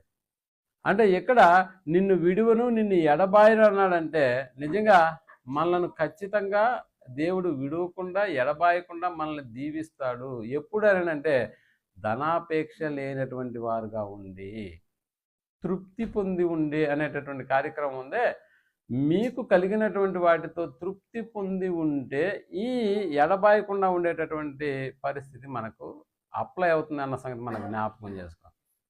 ఒకవేళ నిజానికి మనం వీటిని వదిలిపెట్టేసి లోకాన్ని ప్రేమించామని అని అనుకున్నాం అనుకోండి, కొంచెంసేపు లోకంలో ఉన్న వాటిని ప్రేమించేటటువంటి స్థితే మనకు ఉంటే లోకంలో ఉన్నటువంటి వాటికి కూడా మనకు దొరకవు. లోకాన్ని కానీ మనం ప్రేమిస్తే లోకంలో ఉన్నటువంటి వాటివి కూడా మనకు దొరకవు. బాగా గుర్తుపెట్టుకోండి. అలాగే దేవుని మీరు ప్రేమించి చూడండి, లోకంలో ఉన్న వాటిని కూడా దేవుడు మన సొంతం చేస్తాడు. దేవుణ్ణి ప్రేమించి చూడు, లోకంలో ఉన్నటువంటి వాటిని కూడా దేవుడు మన సొంతం. అలాగని చెప్పి దేవుణ్ణి పక్కన పెట్టేసి లోకాన్ని ప్రేమించి చూడు, అవి నీకు దొరకవు. నిజంగా దేవుని యొక్క ఈ అద్భుతమైనటువంటి మాటల వెనకాల ఉన్నటువంటి ఆంతర్యాన్ని ఆలోచించడానికి మనకి శ్రద్ధగా వినే పరిస్థితి అయితే ఉండదు. సో ఎవరైతే దీవెన కావాలని కోరుకుంటారో ఆ దీవెన మనకి ప్రాప్తించాలని అంటే దేవుడు చెప్పినటువంటి మాటల ప్రకారం మనం వెళ్ళాలి. కాబట్టి దేవుణ్ణి ప్రేమిస్తే లోకంలో ఉన్నటువంటి వాటిని కూడా మన వెంట పరిగిస్తాయన్న సంగతి మనకు తెలుసు. నిజానికి వాళ్ళు నిజంగా దేవుని వెంట ఎందుకు పడతారు అని అంటే చాలామంది దేవునికి అంటే ఉదయాన్నే నేను చూసినప్పుడు మన పక్కింటి వాళ్ళు రెడీ అయ్యి వెళ్తున్నారు ఎక్కడికో, ఎందుకంటే పూజా సామాగ్రి ఇవన్నీ తీసుకొని. అంటే ఇంట్లో దేవుణ్ణి కొలుసుకునే పద్ధతి ఒకటి ఉంటుంది, మళ్ళీ బయటకు వెళ్ళి దేవాలయాల దగ్గర కూడా వాళ్ళు పూజలు పురస్కారాలు చేసుకుని వచ్చేటటువంటి పద్ధతి కూడా ఒకటి ఉంటుంది. మరి ఇక్కడ సేవించడం మాత్రమే కాకుండా మళ్ళీ దేవాలయాల దగ్గరకు వెళ్ళి కూడా ఒక దినమంతా అక్కడ గడిపేసి ఇలా మళ్ళీ వస్తున్నారంటే దాని వెనకాల ఉన్నటువంటి ఉద్దేశం ఏంటి? దేవుని మీద ప్రేమ ఉండి వెళ్తున్నారా, లేకపోతే దేవుని వలన ఏదైనా పొందుకోవాలని వెళ్తున్నారా? చాలా రోజులైంది ఏంటి దేవుణ్ణి చూసేసి, అందుకని దేవుని మాత్రమే చూసి తరించేసి వచ్చేస్తాను అన్న ఆలోచన ఏమైనా ఉంటుందా? లేకపోతే దేవుని వలన ఏదైనా పొందుకోవడానికి అక్కడికి వెళ్తారా? దేవుని వలన ఏదైనా పొందుకోవడానికి వెళ్ళినప్పుడు అక్కడ తమ కోరికలను వాళ్ళు ఏం చేస్తారు? ఆయన ముందు చెప్పి, వీలైతే సాష్టాంగ నమస్కారం చేసి, ఇవన్నీ నాకు వచ్చే విధంగా నాకు చెయ్యి అనేటటువంటి ఆ వినతి పత్రాన్ని తీసుకెళ్ళి అక్కడ సమర్పిస్తారు. అంతేకాదు దేవుని మీద ప్రేమ ఉండైతే కాదు అన్న సంగతి మనకు అర్థమైపోతుంది. అంటే పుణ్యక్షేత్రాలు లేకపోతే ఎన్నో యాత్రలు చేస్తున్నటువంటి మనుషుల యొక్క మనోభావాలను మనం గమనించినప్పుడు, ఆ దేవుణ్ణి చూసి చాలా సంవత్సరాలైంది అన్న ఆలోచన ఎవరు దేవుని యొక్క ఆ యొక్క దేవాలయాలకు వెళ్తారా అంటే లేదు. మన పరిస్థితి ఏమైనా తక్కువ అని అంటే, నిజానికి మనం కూడా దేవుని వెంట పడుతున్నప్పుడు దేవుని మీద ప్రేమతో ఇక్కడికి వచ్చినటువంటి వాళ్ళు ఎంతమందో మీరు ఆలోచన చేయండి. ఒకవేళ దేవుని మీద ప్రేమే ఉంటే మనం వచ్చే టైమింగ్స్ని కూడా మీరు బాగా గుర్తుపెట్టుకోండి. ఎందుకంటే ఎన్నోసార్లు చెప్తూ ఉంటాం, అమ్మో దేవుడు వచ్చేసి ఉంటాడు, దేవుడు వచ్చేసి, ఎందుకంటే ఆరాధన 10 గంటలకన్నా సంగతి మనకు తెలుసు. నిజంగా దేవుని మీద ప్రేమ ఉండే ఆయన ఎందుకు భక్తిని కానీ మనం ప్రదర్శించేటటువంటి వాళ్ళమైతే ఆయన రాకముందే మనం కూడా ఏం చేయాలి? వచ్చి కూర్చునేసే ఉంటాం. అంటే దేవుని వలన ఏదో మనం పొందుకోవాలనేటటువంటి ఆలోచనతో వచ్చేటటువంటి వాళ్ళు ఏముందలే, లోపలికి వెళ్ళకపోయినా పర్లేదు, బయట చేరే మనం 2 ముద్దులు అక్కడ ఇక్కడ పెట్టేసుకొని వెళ్ళిపోతే అమ్మాయి సరిపోదు. కొంతమంది అలాగా సంతృప్తి పడరు, లోపలికి వచ్చి కూర్చొని ఒక 5 నిమిషాలు చెప్పినటువంటి మాటలు విని ఆ తర్వాత లేచి వెళ్ళిపోతారు ఏదో ఫోన్ వచ్చినట్టుగా. అంటే నీకన్నా నాకు ఇంకా చాలా ఇంపార్టెంట్ పనులు ఉన్నాయి కాబట్టి నువ్వు అలాగుండు, నేను వచ్చాను, హాజరు వేసుకున్నాను, సో వెళ్ళిపోతున్నాను అన్నట్టుగానే మన యొక్క ప్రవర్తన ఉంటుంది తప్ప దేవుని మీద ప్రేమతో అనేటటువంటి దాన్ని మాత్రం ఉంది. నిజంగా మన ప్రార్థనలు కూడా ఎలాగుంటాయని అంటే, యేసు నేర్పించినటువంటి ప్రార్థనలాగా శిష్యులకు నేర్పించాడు కదా. పరలోకమందున్న మా తండ్రి, నీ నామం పరిశుద్ధపరచబడునుగాక, నీ రాజ్యం వచ్చునుగాక అన్న పదాలు, ప్రార్థనతో కూడినటువంటి మాటలు యేసుప్రభువు వారు తన శిష్యులకు నేర్పించినప్పుడు తండ్రి దేవుని కీర్తించిన విధానం మనకు కనిపిస్తుంది. అంటే దేవుని కీర్తించినటువంటి విధానం తమ ప్రార్థనలో మనకు కనిపిస్తుంది. పోనీ మనం చేసేటటువంటి ప్రార్థనల యొక్క ఫలితాన్ని మనం ఆలోచన చేసినప్పుడు ఎలాంటి ప్రార్థనలు మనం చేస్తాం ఒకసారి మీరు ఆలోచన చేయండి. దేవుని కీర్తించి కొనియాడేటటువంటి ప్రార్థన ఏమైనా ఉంటుందా? లేదు. అందులో మళ్ళీ ఎలాంటి మాటలు మనం మాట్లాడుతుంటామని అంటే, మన ప్రార్థన నిజంగా ప్రారంభంలోనే నన్ను దీవించు, నా భార్యను కూడా దీవించు, ఇంకా వీలైతే నా పిల్లలను కూడా దీవించు, అంటే మా ఆరోగ్యాలన్నీ బాగుండాలి, మాకు ఎలాంటి ఆర్థిక సంబంధమైనటువంటి లోటు లేకుండా చేయాలి. కొన్ని పిల్లలు అలా కోరుకున్నటువంటి ఆ కుటుంబంలో ఉన్నటువంటి పిల్లల గురించి, ఏమంటే మీ పిల్లవాడు ఏం చదువుతున్నాడు అని అడిగితే, మా పిల్లవాడు అన్నిటిలో ఫస్ట్,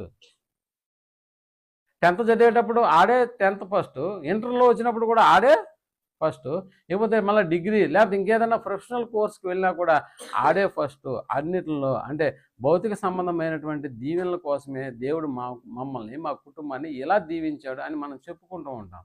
మరి అన్నిటిలో ఫస్ట్ అయినటువంటి నీ కుమారుడు, మరి లోకంలో ఉన్నటువంటి వాటిలో అన్నిటిలో మొదటిగా వచ్చినటువంటి నీ కుమారుడు మరి మందిరానికి కరెక్ట్గా వస్తాడా అని అడిగి చూడండి.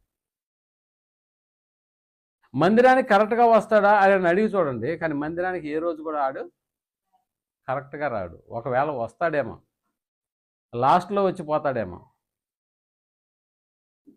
పోనీ అలాగని చెప్పి దైవ కార్యక్రమాల్లో ఏమైనా పాల్గొంటాడా అంటే కాదు. అంటే దీన్ని బట్టి మనకు ఏమర్థం అవుతుంది? లోకంలో ఉన్నవారు కూడా దేవుణ్ణి అలాగనే సేవిస్తున్నారు. దేవుని గురించినటువంటి తెలిసినటువంటి మనం కూడా ఎలా సేవిస్తున్నాము? అవసరాలకే దేవుడు అన్నట్టుగా. అందుకనే ఇక్కడ చాలా జాగ్రత్తగా మనం ఆలోచన చేస్తే, దేవుని యొక్క దీవెన ఒక కుటుంబానికి కావచ్చు, ఆ కుటుంబంలో ఉన్నటువంటి ఒక వ్యక్తి మీదకి ఆ దీవెనలు రావాలని అంటే దేవుడు చెప్తున్నటువంటి మాట శ్రద్ధగా వినాలి అన్నాడు. వినేటటువంటి విషయంలో నువ్వు శ్రద్ధగా వినాలి. శ్రద్ధగా వినిన తర్వాత ఆజ్ఞలన్నింటినీ నువ్వేం చేయాలి? పాటించాలి, అనుసరించి వాటిని పాటించాలి. అని కొంతమంది అంటారు. ఏమండి నేనైతే వినడానికి రెడీ, కానీ చెప్పేవాళ్ళు ఎవరైనా ఉన్నారా? ఎవరు చెప్పినా నేను వింటాను, కాబట్టి చెప్పేవాళ్ళు ఎవరైనా ఉన్నారా అని అంటే, ఇక్కడ తప్పు ఎవరిదైంది? నేనైతే వినడానికి రెడీగా ఉన్నా. చెప్పేవాళ్ళు ఉన్నారా? నిజమే, చెప్పేవాళ్ళు ఉంటేనే వింటారు, నిజంగానే వింటారు. వింటేనే కదా ఆచరిస్తారు. కాబట్టి నేను వింటాను. మీరు ఏ తరగతికైనా చెప్పండి, నేను వింటాను. మీరు ఏ మాటలైనా, ఎప్పుడు క్లాస్ ఉంటుందో చెప్పండి, నేను వింటాను అనేటటువంటి వాళ్ళు ఉంటారు. ఇప్పుడు చెప్పేవాళ్ళకి కొరత ఏర్పడింది. ఇప్పుడు చెప్పేవాళ్ళు రెడీగా ఉంటారు, అలాగని చెప్పి వినేవాడు రెడీగా ఉంటాడా? ఎందుకు ఆన్లైన్లోకి రావట్లేదు అని అడిగి చూడండి. ఎక్కడ బెదర్ నైట్ పడుకునేటప్పటికి తెల్లారి 3 అయిపోతుంది, తెల్లారి 5 గంటలకు లేచే పరిస్థితి అయితే లేదు ఆయన. అంటే ఇక్కడ ప్రాబ్లం ఏంటంటే, చెప్పేవాడు ఉంటే వినేవాడు ఉండడు, వినేవాడు ఉంటే చెప్పేవాడు ఉన్నాడు. ఇప్పుడు వినేవాడు ఉంటే చెప్పేవాడు ఉంటే వీళ్ళిద్దరి యొక్క స్థితి, మానసిక స్థితి నిజంగా ఎలా ఉంటుందని అంటే, అప్పుడు చెప్పేవాడు చెప్పినట్టుగా వినేవాడు వింటాడు, విన్నటువంటి దాని ప్రకారం ఆజ్ఞలను స్వీకరిస్తాడు. అలా స్వీకరించి ఆజ్ఞల ప్రకారం నడుచుకుంటే ఇప్పుడు దేవుని దీవెన అనేటటువంటిది ఆ వ్యక్తిని ఏం చేస్తుంది? వెంబడేస్తుంది. అందుకని ప్రియమైనటువంటి వాళ్ళరా, ఈనాడు దేవుని మాటలు చెప్పేటటువంటి వాళ్ళు ఒకవేళ చెప్పినా కూడా దేని గురించి చెప్తున్నారు? బాగా ఆలోచన చేయండి. దేవుని మాటలు చెప్పేటటువంటి వాళ్ళు కూడా దేని గురించి చెప్తారంటే, నీ కుటుంబం ఆశీర్వదించబడుతుంది, నీ దీవెనలన్నీ కూడా నీ మీదకి వచ్చేస్తాయి, కాకపోతే నువ్వు పోయేటప్పుడు మేము అమ్మే చేతికుట్టను తీసుకోపోవాలి. ఇంకా చెప్పాలంటే నూనె డబ్బాలు కూడా పక్కనే ఉంటాయి, అవి కూడా కొనుక్కొని తీసుకెళ్ళాలి. ఇలాంటి మాటలే మాట్లాడతారా? ఖచ్చితంగా ఇలాంటివే.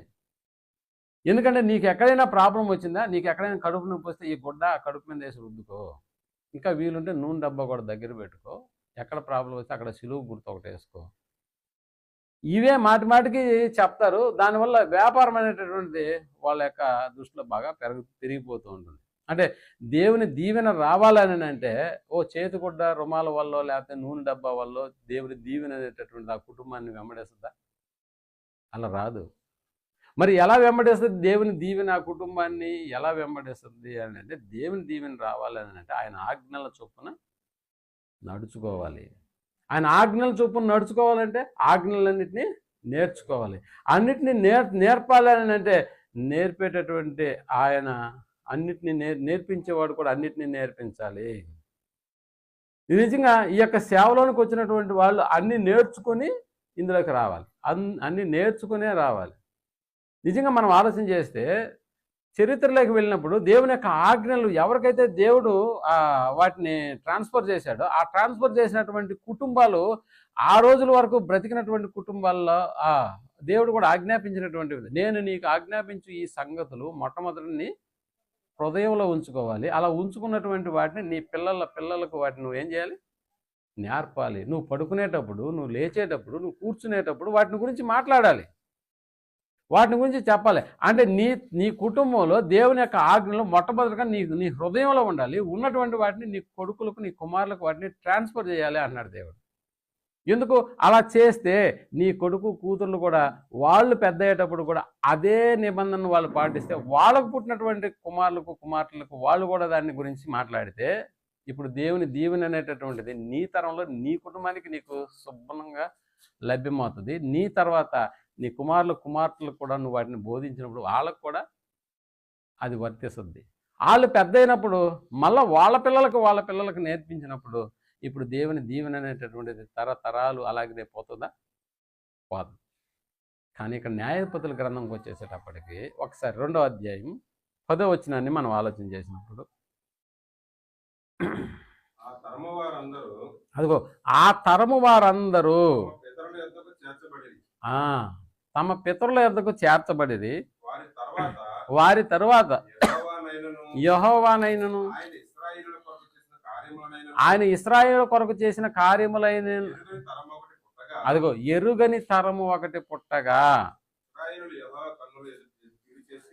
దేని వైపు వెళ్ళిపోయినంటే ఒక తరం, కొన్ని తరాల వరకు బాగా నడిచింది, కానీ ఆ తర్వాత తరం నుంచి వాళ్ళు ఎక్కడ మిస్ అయ్యారో మనం బాగా ఆలోచించగలిగితే, యెహోవానైనను ఆయన చేసినటువంటి అద్భుతములనైనను ఎరగని ఒక తరం వచ్చేసింది అని అంటే, ఎక్కడ కుటుంబాలని ఎక్కడ ఫెయిల్ అయిపోయినాయని అంటే తర్వాత తరాలకు దేవుని గురించి చెప్పడంలో, దేవుని యొక్క ఆజ్ఞలను అనుసరించి చెప్పడంలో ఫెయిల్ అయిపోయినట్టుగా మనకు అర్థమవుతుంది. ఫెయిల్ అయిపోయినటువంటి వాళ్ళ జీవితాలకు దేవుని దీవెన కూడా వెంబడిస్తూ వచ్చేస్తుందా అంటే రాదు. కాబట్టి దేవుని దీవెన అనేటటువంటిది మన కుటుంబాల్లో మనం అనుభవించాలి అని అంటే దేవుడు చెప్పినటువంటి విధానాన్ని మనం ఫాలో అయితేనే అది జరుగుతుంది. అప్పుడు నువ్వు పట్టణంలో ఉండు, నువ్వు దీవించబడతావు.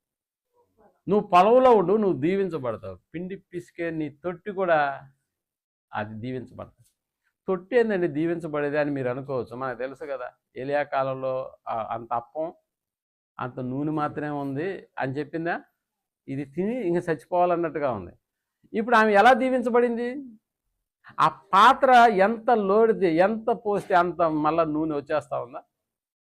అందుకని పాత్రలన్నింటినీ నింపేసుకుంది, అయినా ఇంకో పాత్ర నింపడానికి రెడీగా, ఆ పాత్ర రెడీగా. అంటే దీవించబడ్డం అనే కార్యక్రమం. కొంతమంది అంటూ ఉంటారు, ఏమన్నా నువ్వు వడ్డిస్తే 10 మందికి కూడా సరిపోతుంది, కానీ కొంతమంది వడ్డిస్తే అది సరిపోదు అన్నట్టుగా మాట్లాడుతూ ఉంటారు.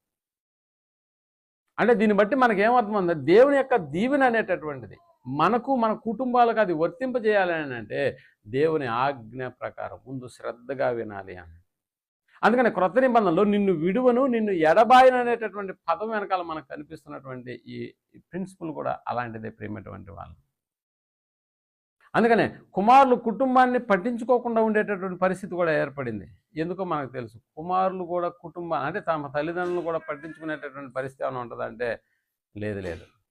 కుమారుల చేత తల్లిదండ్రులు చచ్చిపోవడం కూడా మనం చూస్తూ ఉంటాం. ఎందుకంటే మనకి ఈ మధ్య వస్తున్నటువంటి వైరల్ సోషల్ మీడియా మాధ్యమంలో మనం చూస్తాం, ఒక కన్న కొడుకే తన్ని కొట్టి చంపినటువంటి దాఖలాలు.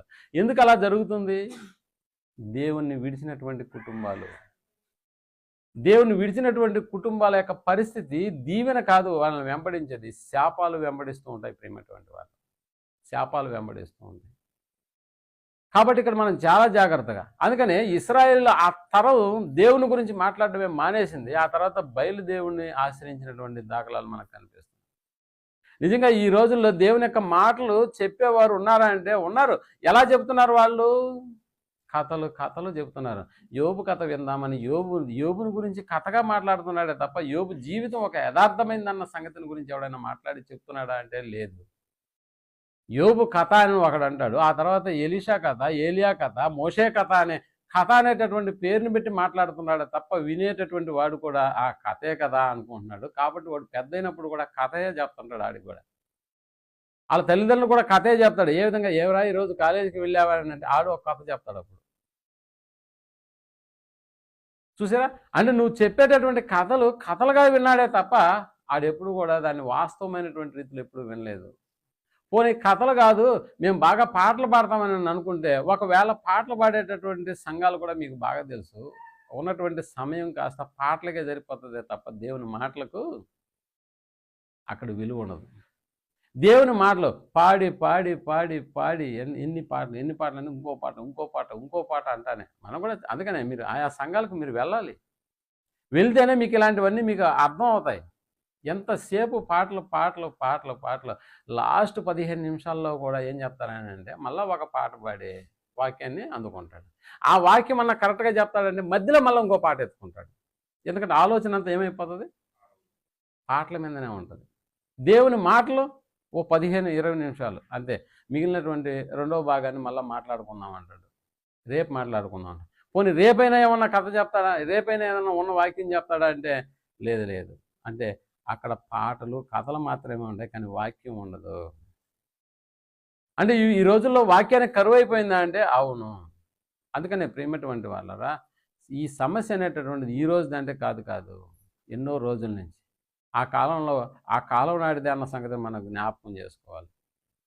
అప్పటి నుంచి కూడా దేవుణ్ణి ఎరగనటువంటి ప్రజలు కూడా ఉన్నారని ఒక తరమే ఇలాంటి మాటలు మాట్లాడుతూ వచ్చిందని అంటే, ఆ తరానికి నిజంగా ఏమి లోపించిందని అంటే దేవుని మాటలను తన తర్వాత వచ్చేటటువంటి తమ పిల్లలకు ఆస్తిని అయితే రాసిచ్చేసిపోతున్నారు, కానీ తమ ఆత్మలు నశించిపోకుండా ఉండడానికి దేవుని యొక్క మాటల గురించి ఎవరైనా చెప్తున్నారని అంటే లేదు. మనం కూడా చూడండి, మన పిల్లలకు మన ఆస్తి పత్రాలను రాసిచ్చేటప్పుడు వాడు దేవునికి అనుకూలంగా బ్రతికితేనే ఈ ఆస్తి వాడికి చెందుతుంది అన్న పదం వీలునామాలో రాసి చూడండి. దేవుని యొక్క ఆలోచనల ప్రకారం వాడు నడుచుకుంటేనే ఈ యావదాస్తికి వాడు వారసుడు అవుతాడని మీరు రాసి ఇవ్వండి. దాన్ని లెక్కలెక్క కూడా పెట్టాడు. పోనీ ఆ తర్వాత ఆ ఆస్తిని వాడికి అప్పగించేటటువంటి వాళ్ళు కూడా దేవుని ఉద్దేశాల ప్రకారం నడుచుకుంటున్నావురా నువ్వు అంటే నడుచుకుంటున్నాను అని అంటాడు. అంటే మాటలను బట్టి వేస్తారే తప్ప చేష్టలను బట్టి ఎవడు ఆ ఆస్తిని వాళ్ళకి అప్పగించప్పడు. కాబట్టి దేవుని యొక్క ఉద్దేశాలు మన జీవితాల్లో నెరవేరుస్తూ ఉంటేనే మనం ఏం చేయగలుగుతామని అంటే దీవించబడతామన్న సంగతి మనం జ్ఞాపకం చేసుకో. అందుకనే ఆనాడు దేవుడు చెప్పినటువంటి ఈ మాట, నువ్వు ఇలా చేస్తే దీవించబడతావు, ఇలా చేస్తే నువ్వు ఆశీర్వదించబడతావు, నీ తొట్టె నీ గంప ఇవన్నీ కూడా ఉంటాయి, నీ శత్రువు కూడా నీ దగ్గరకు రాడు అన్న సంగతిని. అంటే దేవుని యొక్క మాటలు శ్రద్ధగా విని ఆజ్ఞలన్నింటినీ అనుసరించి నడుచుకుంటేనే ఇవన్నీ నీకు ప్రాప్తిస్తాయని పాత నిబంధనలో చెప్పబడినటువంటి మాట వాస్తవమైతే ఇప్పుడు ఈ దీవెనలన్నీ నేడున్నటువంటి మన తరంలో అంటే నిబంధన మారింది. పాత నిబంధన బదులు క్రొత్త నిబంధన అమల్లోకి వచ్చేసి 2000 సంవత్సరాలు అయింది. 2000 సంవత్సరాల్లో ఉన్నటువంటి మనకు కూడా మన కుటుంబాలు దీవించబడాలంటే, మన కుటుంబాలు ఆశీర్వదించబడాలంటే ఇప్పుడు మనం చేయవలసినటువంటి కార్యక్రమం అంటే దేవుడు మనకు అప్పచెప్పినటువంటి ఈ కార్యక్రమాన్ని కూడా మనం ఆలోచించగలిగితే ఒక సంఘంగా మనకంటూ కొన్ని బాధ్యతలను దేవుడిచ్చాడు. ఒకసారి మనం మార్కు రాసిన సువార్త 16వ అధ్యాయం 15వ వచనాన్ని మనం ఆలోచించగలిగితే, మార్కు రాసిన సువార్త 16వ అధ్యాయం మరియు మీరు అన్నాడా నువ్వు అన్నాడా? ఇక్కడ మీరు అని అంటే అక్కడ ఆ రోజు చెప్పింది అపోస్తులకు అయి ఉండొచ్చు. ఈరోజు అపోస్తుల బోధ, సహవాసము, రొట్టె విరిచే కార్యక్రమం, ప్రార్థన అనేటటువంటి కార్యక్రమం అపోస్తుల బోధలో నడుచుకుంటున్నటువంటి స్థానిక సంఘాలకు దేవుడు చెప్తున్నటువంటి మాట ఏంటంటే మీరు సర్వలోకమునకు వెళ్ళి సర్వ సృష్టికి సువార్తను ప్రకటించండి. అంటే నిజానికి స్థానిక సంఘంగా మన మీద ఒక బాధ్యతను దేవుడు ఉంచాడా అంటే ఉంచాడు. ఒకప్పుడు కుటుంబాలుగా సమాజంలో ఉన్నాం, కానీ ఇప్పుడు ఆ సమాజంలో నుంచి సంఘంలోకి మనం ట్రాన్స్ఫర్ చేయబడ్డాం.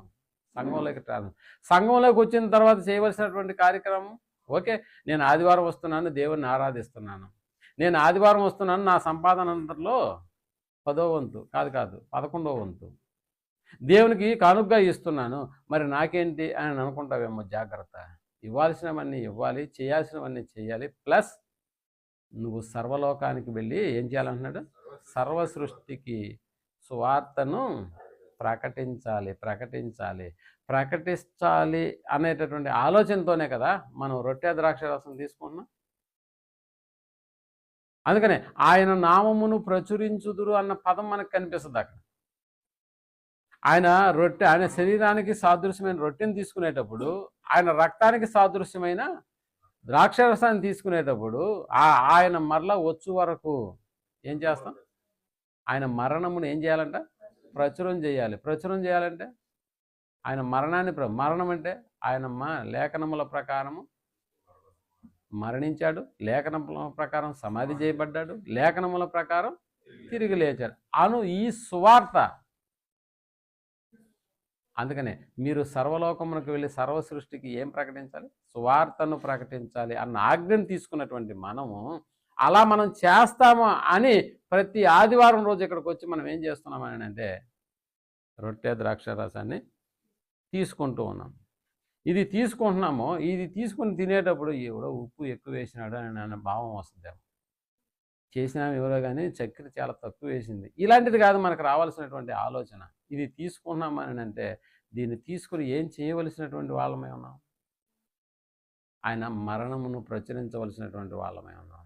మనకు అందుకనే గ్రేట్ కమాండ్ కూడా మనకు తెలుసు. మత్తయి రాసిన సువార్త 28వ అధ్యాయం 19వ వచనాన్ని మనం ఆలోచన చేసినప్పుడు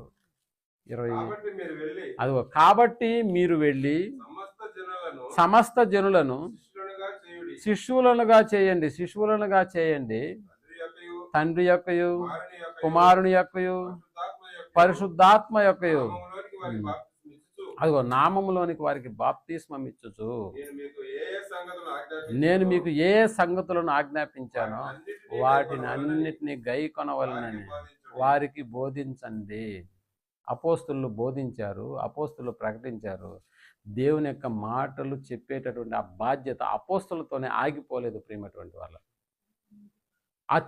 దేవుని యొక్క మాటలు చెప్పేటటువంటి ఆ బాధ్యత అపోస్తుల తరంలోనే ఆగిపోలేదు. ఒకవేళ అప్పుడే ఆగిపోయి ఉంటే ఇక్కడ ఉన్నటువంటి మన తరానికి ఈ రోజుల్లో ఈ యొక్క సువార్త వచ్చిండేదా?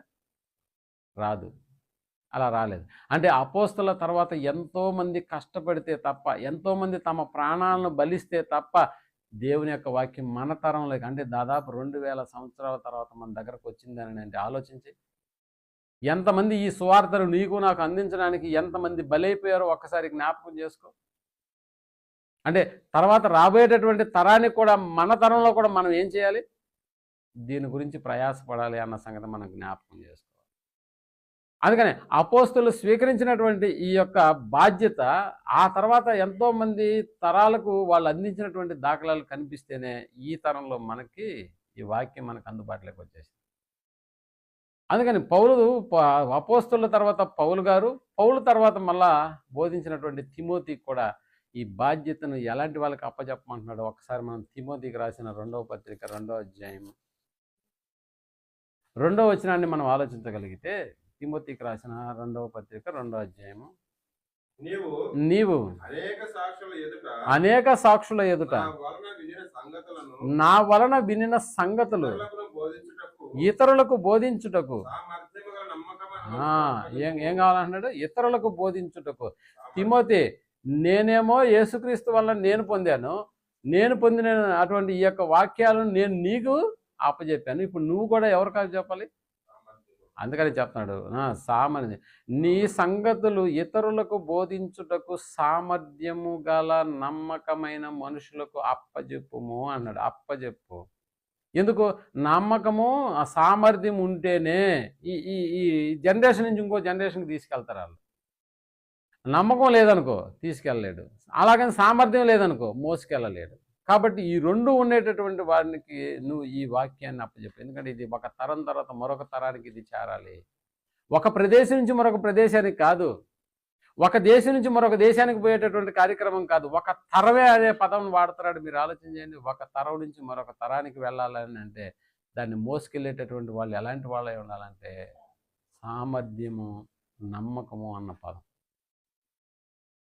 అందుకని ఎందుకు స్పెసిఫిక్గా ఈ రెండింటిని గురించి మాట్లాడుతున్నాడు ఇక్కడ అంటే, అందుకనే ఎప్పుడు కూడా నమ్మకము సామర్థ్యం అనేటటువంటి దాంట్లో ఏమండి, నాకు నమ్మకం అయితే ఉంది, కానీ అంటే నా దగ్గర అయితే నమ్మకం ఉంది, నేను నమ్మకస్తుని, అలాగని చెప్పి నా దగ్గర సామర్థ్యం లేదు. అంటే వాక్యం చెప్పేటటువంటి సామర్థ్యం నాకు లేదు, కానీ నేను నమ్మకస్తుని. కాబట్టి ఈయనకేమో సామర్థ్యం ఉంది, కానీ ఇతన్ని నమ్మలేము. కాబట్టి ఇతని దగ్గర సామర్థ్యం ఉంది, నా దగ్గర నమ్మకం ఉంది. కాబట్టి మేమిద్దరం కలిసి ఏం పని చేయాలి ఇప్పుడు? అలాగని చెప్పి పంపించమంటున్నాడా? అలాగని చెప్పి సమాజంలోకి పంపించమంటున్నాడా? ఆయన దగ్గర నమ్మకం ఉందండి, నా దగ్గర సామర్థ్యం. కాబట్టి నమ్మకము సామర్థ్యం అనే ఇద్దరు వ్యక్తులను ఈ స్వార్థ ప్రకటన చేసేదానికి, ఈ యొక్క బాధ్యత నెరవేర్చేదానికి ఇప్పుడు ఇద్దరిద్దరుగా వెళ్ళాలంటే ఇలాంటి ఇద్దరా? ఉదాహరణకి మీరు బాగా గమనిస్తే, ఒక గవర్నమెంట్ ఉద్యోగానికి డిగ్రీ చదివి ఉండాలి అనే పదం, అంటే అర్హతలు ఇస్తారు అక్కడ మనకి. డిగ్రీ చదివిన వాడే ఉండాలి, హైట్ 6 అడుగుల 10 అంగుళాలు ఉండాలి. ఇంకా చెప్పాలంటే అతనికి ఉన్నటువంటి అర్హతలు, గాలి పీల్చినప్పుడు ఎంత ఉండాలి ఛాతీ, గాలి తీసినప్పుడు ఇలాగ ఉండాలి, లాంగ్ జంప్, హై జంప్ ఇన్ని మీటర్లు ఇలాగ ఉండాలి. ఇలాంటివన్నీ చెప్పినప్పుడు ఇద్దరు వచ్చి, ఇతను హైట్ అయితే మీరు అడిగిన హైట్ అయితే నా దగ్గర లేదు, బట్ నా దగ్గర డిగ్రీ ఉంది, ఇతని దగ్గర హైట్ ఉంది. కాబట్టి మీరు ఇచ్చేటటువంటి ఈ ఉద్యోగాన్ని మేమిద్దరం కలిసి చేసుకుంటాము, లేదు ఇంకొక అతను కూడా యాడ్ చేసుకుంటాము. కాబట్టి మీరు ఇచ్చే జీతం ఒకరికే ఇవ్వండి, ఆ ఒక్క ఇచ్చినటువంటి జీతాన్ని మేము ముగ్గురం పంచుకుంటామంటే వీలవుతుందా? నాకేమో వయసు లేదు, ఇతనికి వయసు ఉంది. నాకేమో మాకిద్దరికి చదువు లేదు, ఇంకొక అతనికి చదువు ఉంది. కాబట్టి ఈ ముగ్గురం కలిసి పని చేస్తామని అంటే గవర్నమెంట్ వాళ్ళు ఒప్పుకుంటారా? గవర్నమెంట్ వాళ్ళు ఒప్పుకోరు. కాబట్టి ఇప్పుడు ఏం చేయాలి? దేవుని పని అలాంటి కార్యక్రమాల్లో ఇద్దరు ముగ్గురికి అప్పచెప్పేటటువంటి కార్యక్రమం కాదు. అందుకనే ఒక తరం తర్వాత తరానికి చేరవేసేటటువంటి కార్యక్రమం ఇది. కాబట్టి ఎలాంటి వారికి అప్పచెప్పాలి అంటున్నాడు? నమ్మకము.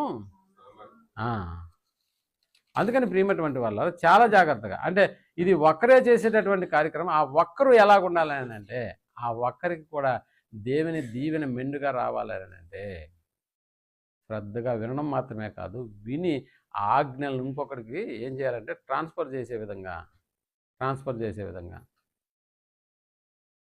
మనం అనుకోవచ్చు ఒకప్పుడు నిజంగా బ్యాంకులు ఎన్ని ఉన్నాయని అంటే వేల మీద లెక్క పెట్టవచ్చు. ఒక 40 సంవత్సరాల వెనక్కి వెళ్ళిపోతాయి. పోనీ 40 సంవత్సరాలు ఎప్పుడు? ఆ మధ్య ఒక చిన్న గ్రామానికి వెళ్తే అక్కడ ఆంధ్ర గ్రామీణ బ్యాంక్ అనే, అంటే ఎక్కడ ఒక 10 కుటుంబాల వాళ్ళు ఇల్లు వేసుకోకూడదు అక్కడ బ్యాంక్ కూడా వచ్చేస్తుందా? వచ్చేస్తా ఉంది. అంటే బ్యాంకులు ఏమైపోతున్నాయంటే విస్తరిస్తూ ఉన్నాయి. దేన్ని బట్టి విస్తరిస్తున్నాయి? అందుకనే బ్యాంకు ట్రైనింగ్కి వెళ్ళేటటువంటి ఆ యొక్క విద్యార్థులకు కూడా ఆ ట్రైనింగ్ ఇచ్చేటటువంటి వాళ్ళు చెప్పే పద్ధతి ఒకటే. మీరేం ఇప్పుడు మీరు ట్రైనింగ్ తీసుకుంటారు కదా, వెంటనే నోటిఫికేషన్ పడుతుంది. అప్పుడు మీకు ఉద్యోగం రాకపోతే భయపడాల్సిన అవసరం లేదు. ఈ సంవత్సరం వదిలాడు కదా, మళ్ళీ వచ్చే సంవత్సరం కూడా అంతకంటే ఎక్కువ పోస్టులు రిలీజ్ అవుతాయి. కాబట్టి అప్పుడు మీరు ఆ ఛాన్స్ కొట్టేస్తారు. అంటే అంత కాన్ఫిడెంట్గా వాళ్ళు చెప్తున్నారంటే ఎందుకు చెప్తున్నారు అలాగా? జనాలు విస్తరిస్తూ ఉన్నారు, బ్యాంకులు కూడా విస్తరించాలి, అందులో పనిచేసేటటువంటి వాళ్ళు ఇంకా విస్తరించాలి. కాబట్టి యేసు ప్రభుల వారికి అంటే ప్రపంచంలో ఉద్యోగాలు పెరుగుతున్నాయి, కానీ దేవుని మాటలు చెప్పేటటువంటి వాళ్ళు పెరుగుతున్నారా అంటే లేదు. ఒకవేళ పెరుగుతున్నటువంటి దేవుని మాటలు చెప్పేవాళ్ళు పెరుగుతున్నారు, కానీ ఏ రకంగా చెప్తున్నారు దేవుని మాటలు అంటే ఖర్చులు, నూనె ఆయిల్ డబ్బాలు అమ్ముకోవడానికి వాళ్ళ యొక్క మాటలు సరిపోతున్నాయి. పోనీ చెప్పగలిగినటువంటి వాళ్ళు ఏమన్నా బాగా చెప్పగలుగుతున్నారంటే పాటలతో కథలతోనే కాలక్షేపం అయిపోతుంది. వాక్యం మాత్రం చాలా తక్కువ ఉంటుంది. నీకు తెలుసు కదా, మన శుభకార్యాలు ఏదైనా జరిగినప్పుడు వెనకాల జరిగి కార్యనిర్వాహకుడు టైం చూపిస్తూ ఉంటాడు, అంటే ఇంకా ఆపేసి అని. అంటే చెప్పాల్సినటువంటి అవసరం లేదు. నాకు కూడా కొంతమంది మీటింగ్లో మాట్లాడడానికి ఆ సమయం ఇచ్చినప్పుడు చెప్తున్నటువంటి వాక్యాన్ని ఇంకా దూరం పోతూ ఉంది అనుకునేటప్పుడు నా పక్కన కూర్చున్నటువంటి నాతోటే దైవ సేవకులు నాకు ప్యాంట్ లాగుతుంటారు. ఆ అనుభవాలు నాకు చాలా ఉన్నాయి. ప్యాంట్ లాగుతూ ఉంటారు. అంటే ఏమని అర్థం? ఇంక ఆపేసి చాలు అని. దేని విషయంలో ఆపేయమంటున్నారు తెలుసా? వాక్యం చెప్పేదాని విషయంలో. అంటే ఒకవేళ చెప్పగలిగినటువంటి పరిస్థితి ఉంటే వినేటటువంటి వాడు ఉండడు. అందుకని దేవుని యొక్క వాక్యం ఈరోజు ప్రజల్లోకి వెళ్తే కానీ ఆడు వినలేడు, వింటే కానీ వాడు ఆజ్ఞలు పాటించలేడు, పాటిస్తే కానీ దేవుని దీవెన ఆ కుటుంబాలకు రాదు. అందుకని యేసుప్రభుల వారి యొక్క మాటల్లో మత్తయి రాసిన సువార్త 9వ అధ్యాయము 37-38 వచనాలు, మత్తయి రాసిన సువార్త 9వ అధ్యాయం 37-38 వచనాలు మనం ఆలోచించగలిగితే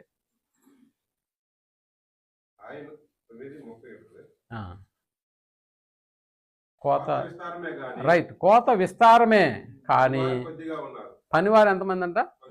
కొద్దివారు. కోత విస్తారంగా ఉంది కానీ పనివారు కొద్ది మందే ఉన్నారు.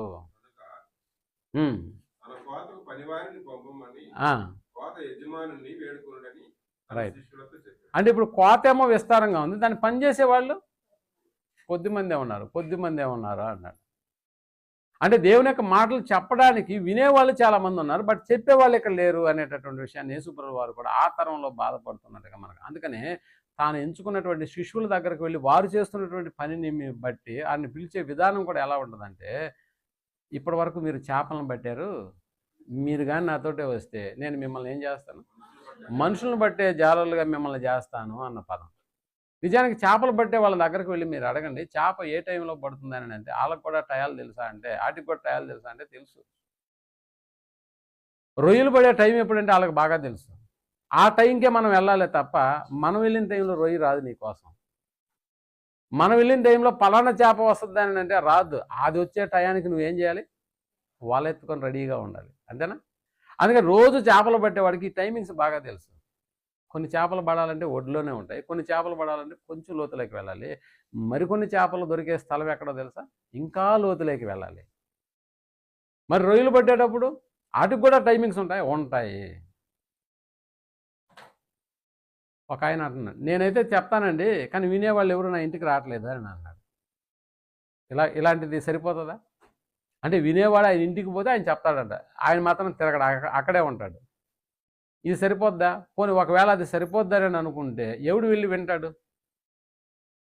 కానీ అపోస్తులు అలా చేయలేదే. అపోస్తులు అందరూ కూడా ఏం చేశారంటే దేవుని యొక్క ఆజ్ఞలు మనుషులు పాటించే విధంగా వాళ్ళు ఏం చేసినారంటే ఎన్నో శ్రమలు పొందారు, ఇబ్బందులు పడ్డారు, కొట్టించుకున్నారు కొరడాలతో. అలాగని చెప్పి ఇంట్లో లేరు, వాళ్ళు వెళ్ళారు, చేత పట్టుకున్నారు, దేవుని యొక్క వాక్యాన్ని చేత పట్టుకున్నారు. అందరూ తిరిగి ఏం చేశారంటే తమ కాళ్ళు చేతులు వాసిపోయేలాగా తిరిగారు. తమకు చెరస అంటే సమాజ మందిరాల్లోకి వెళ్ళి కూడా కొట్టించుకున్నటువంటి దాఖలాలు మనకు కనిపిస్తున్నాయి. అంటే ఇక్కడ మనుషులను పట్టాలని అంటే మనుషుడు దొరికే టయానికే మనం వెళ్ళాలి తప్ప, చేప పట్టేవాడు చేప దొరికే టయానికి వెళ్ళి వల పట్టుకొని రెడీగా ఉండాలి తప్ప, అలాగని చెప్పి మనుషుడు ఏ టైంలో అయితే పోతే ఆ టైంలో వాడు దొరుకుతాడా? ఆ టైంలో దొరకడు. దేవుని యొక్క ఉద్దేశాలు ఆడు దొరికేటటువంటి టయానికి మనం వెళ్ళాలి తప్ప, అలా వెళితేనే అప్పుడు దేవుని యొక్క ఉద్దేశాలు మళ్ళీ అప్పుడు వింటాడో లేదో కూడా తెలియదు. వెంటనే ఫోన్ వస్తుంది కదా, మళ్ళీ కలుసుకుందాం అంటాడు. అదే దొరకతాడంటే దొరకడు. దొరికినట్టే దొరికి మాయమైపోతూ ఉంటారు. అందుకనే దేవుని యొక్క దీవెనలు మనుషుల యొద్దకు తీసుకువెళ్ళాలి. నేడు మనం అందరి దగ్గరికి వెళ్ళి ఇలాంటి విషయాలను మనం చెప్పవలసినటువంటి వారమై ఉన్నాం. అపవాది కూడా మీరు చూడండి, ఎంత అహర్నిశలు కష్టపడతాడంటే వాడు తన రాజ్యంలో ఉన్నటువంటి మనుషులను పెంపొందించుకునే దానికి 24 గంటలు నిద్రాహారాలు కూడా లేదు.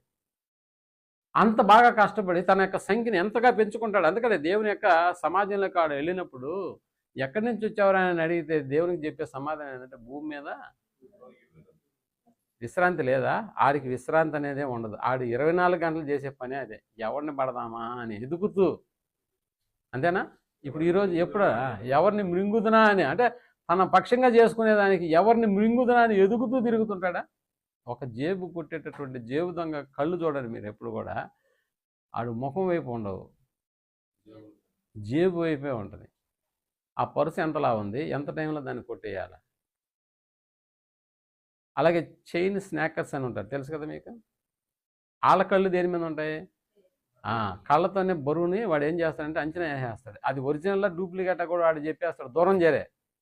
అంత టాలెంట్ ఉంటుంది. కాబట్టి వాటి మీదనే వాళ్ళ యొక్క దృష్టి ఉంటుంది. బట్ ఈరోజు మన దృష్టి, అపవాది ఎంతగా వాడు ఏం చేస్తున్నాడు అని అంటే, తన యొక్క కంపెనీలో అనేక మందిని ఎక్కువ మందికి తన పక్షంగా చేర్చుకొని ఫుల్ఫిల్ చేసుకుంటున్నాడు అన్న సంగతి మనం జ్ఞాపకం చేసుకోవాలి.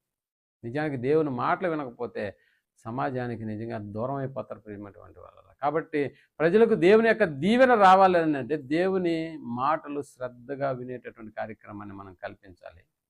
అలా విన్నటువంటి వాడు అందులో నుంచి తొలగిపోకుండా ఆ ఆజ్ఞలను జాగ్రత్తగా అనుసరించి నడుచుకునేటటువంటి వాడుగా ఉంటేనే దేవుని మాటలు వినాలి. కాబట్టి దేవుని యొక్క మాటలు వినాలంటే చెప్పేటటువంటి వాళ్ళు ఉండాలి. చెప్పేటటువంటి వాళ్ళు నిజంగా చేతుగుడ్లు నూనె డబ్బాలు అమ్ముకుంటే సరిపోదంటే కాదు ప్రియమైనటువంటి వాళ్ళు. నశించిపోయేటటువంటి ఆత్మలు, సమాజంలో ఉన్నటువంటి ఆత్మల విషయంలో నిజంగా మనం ఎలాంటి బాధ్యతను కలిగి ఉన్నామో ఒక్కసారి మనం ఆలోచన చేయండి. దేవుని దీవెన ప్రజలకు రావాలని అంటే, ఆయన మాటలు సమాజంలోకి వెళ్ళాలని అంటే దేవుని పని ఎంత చేసినా కూడా కొరతగానే ఉంటుందా?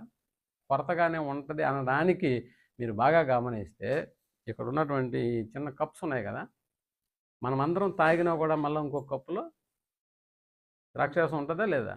రొట్టె అయిపోతుందా? అయినా కూడా మిగిలే ఉంటుంది. అంటే దాని అర్థం ఏంటి?